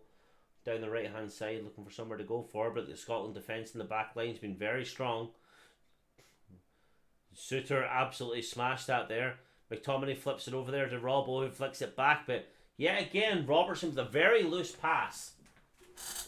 He's definitely made a couple of them tonight where the loose passes definitely went into Georgia's favour. An injury here for Georgia. I'm going to take a quick pee.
Georgia back on the attack here as a comeback. Little bit of a touch. As they say, jinky me dinky.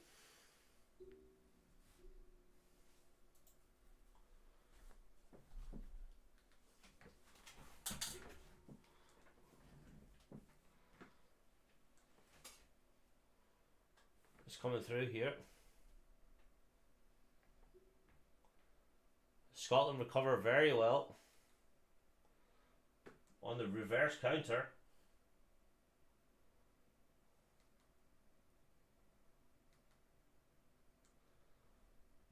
Scotland going well.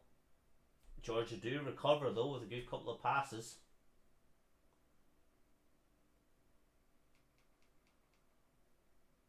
Yes, Scotland 1774. Come on, Scotland. Can we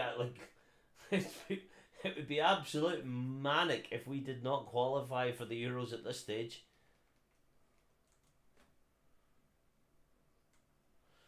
We see we are Scotland on the recounter here down the right hand side.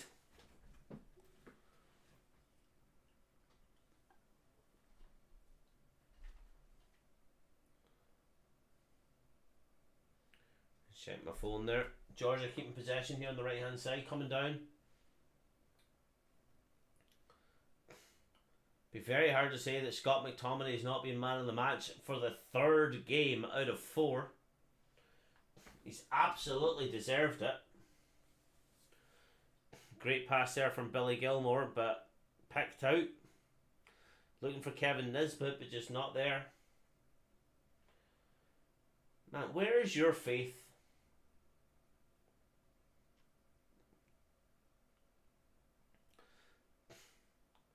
Man, we're 4 from 4. Our next game is against Cyprus. At home, I think, because we played away first.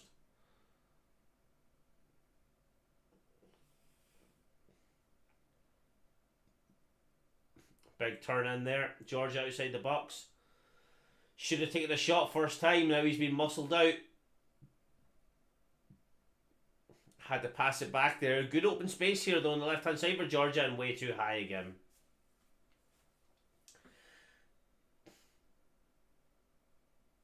We already have a playoff spot, and if you finish second, you're guaranteed in.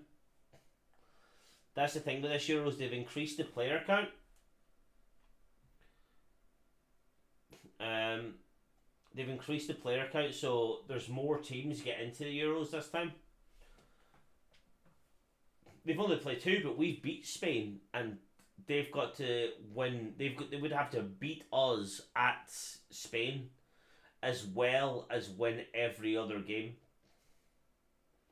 But even still, if we finish second, we still qualify a guaranteed spot. There's no playoff spot for seconds in this one. It's straight. If you finish first or second, you're straight in. And the only ones that play in the playoff are the Nations League and some third place playoffs. So even if we finish second, we're still good. But in Norway have lost to us and drew with Georgia. So this is where the newspapers are saying top 2 guaranteed spot. No, not even playoff, nothing, just top 2 or straight through. Yeah. They've increased the team numbers this year. So either way, like they were saying before Norway's game, like on Saturday there, Scotland were 82% to qualify. That's because we obviously have the back pocket playoff spot through the Nations League. And that was before we beat Norway, and it looks like we're about to beat Georgia too, so we'll be at like 95% guaranteed. We would have to lose every other game and other results go specifically other way. So Norway and Georgia go through. Oh, fine. It would be one of the weirdest things that would ever happen if Scotland didn't qualify now. But also saying that if there is one country that could mess it up, it is us. Yeah, like it's like call me obnoxious, but I've already looked at some hotels and stuff for Germany for next year. We're looking fine.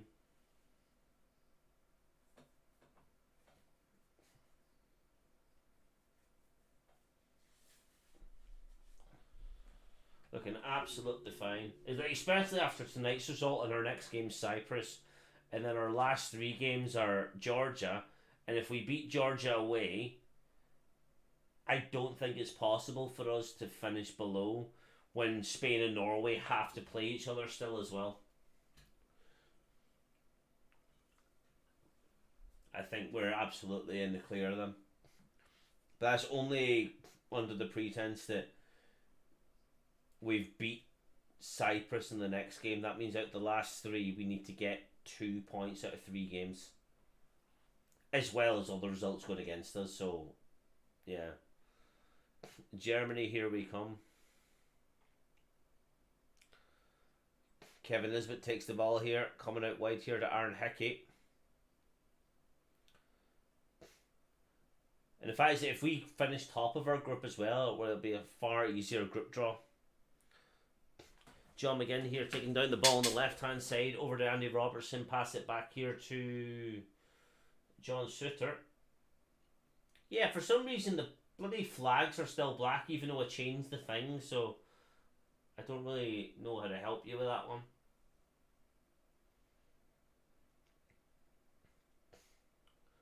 Coming in here, Robertson over to Suter. Over to Jack Henry. 88 minutes on the clock. Great turn there. Pass it back there to John McGinn. We're on the attack again. They're probably going to pass this out to Robbo. He's going to run it into the corner flag. You can see a lot of the fans have already left because obviously like the games went on so long, the shifts are going to be tight in the morning for some of them.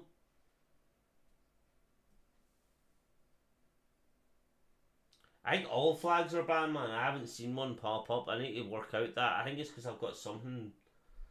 Which ones work then? I can't find one that works.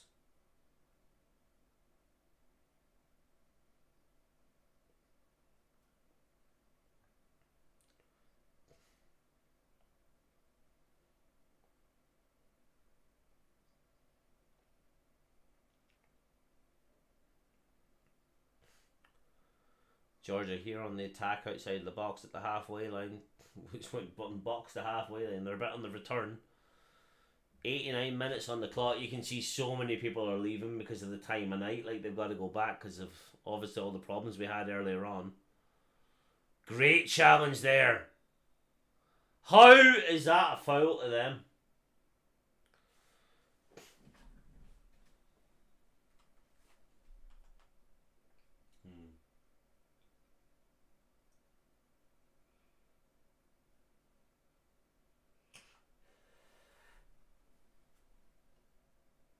Well, them flags will never be banned.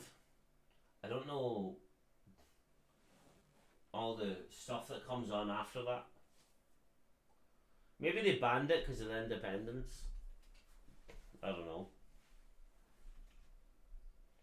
It's going to be a free kick to Georgia here from about 40 yards.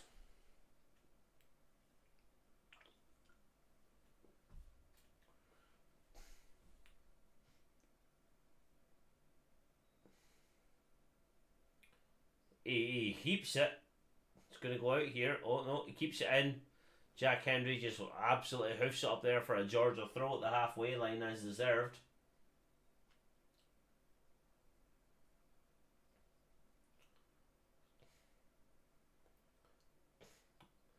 Some of the players now starting to get cramped for playing this long. And don't blame them. Don't think there's going to be an after party on the channel tonight, lads. Massively. The fact that Nikki disproved all that absolute corruption that was put against her from the Tories to sort of detract the whole dodgy Bojo stuff going on. She came out like, nah, nothing against me. But it was very convenient when all that stuff came out against Bojo that all that happened.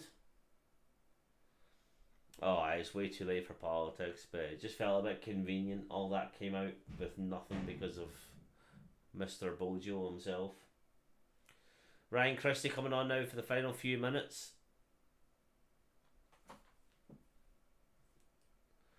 VAR here for a penalty for Georgia.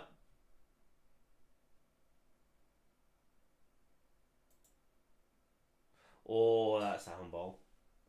That's a handball to Georgia. That's a handball. It's going to be a penalty to Georgia.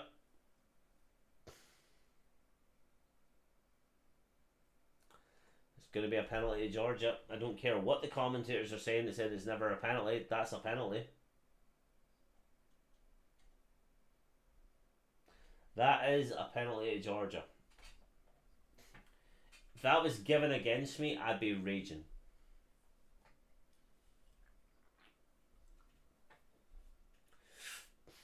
Penalty to Georgia. It is. It is a penalty.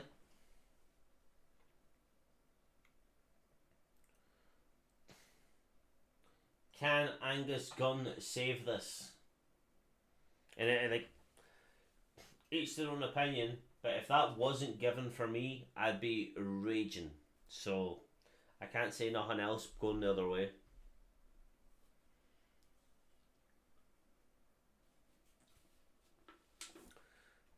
Right, well, moving on to can number 9 now.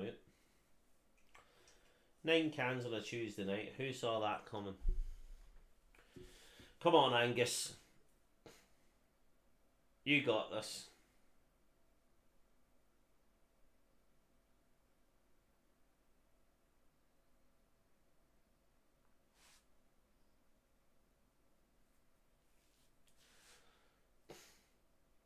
Oh, he missed it! Yay! Absolutely shanked it. Yeah. That'll do. Can number 9. Thanks very much, Rain. You've really done my Wednesday morning then. Tipsy, but not drunk. When this is done, it's not over for me. I've got to go and make my YouTube shorts and my TikTok content after this, and then do my after-match review as well. So, yeah, got to be done before I call her off, or else there's going to be no views. This is it. How did he sky that so badly too?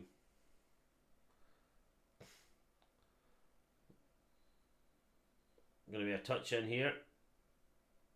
A couple of players going in for late tackles. Oh, that's a foul! That's it. Scotland take the win. Big 2-0 will for the Scots. Thanks everyone for tuning in, especially Blue Baron. You've been fantastic commentary for the side mid tonight because you kept the game going. Finlay, thank you so much for tuning in as well. There is the next stream. I think I don't know if it's Cyprus or the England game that's next, but I'll be streaming both whenever they come around. But we'll take the win tonight. That's 4 from 4. We join the likes of England and France from a 4 from 4 victory. Yeah, we're good at Germany. We definitely are. We'll take that all day long. Everyone is knackered. We'll take that win all day long. I'm going to end this almost immediately so I can get in bed at least today. But yeah, thanks very much, pals, for everyone for tuning in. It's been a pleasure hosting this tonight. We had a total of 609 viewers, so we'll take that. I'll see you all again soon, and get in. We'll take that. Thanks everyone.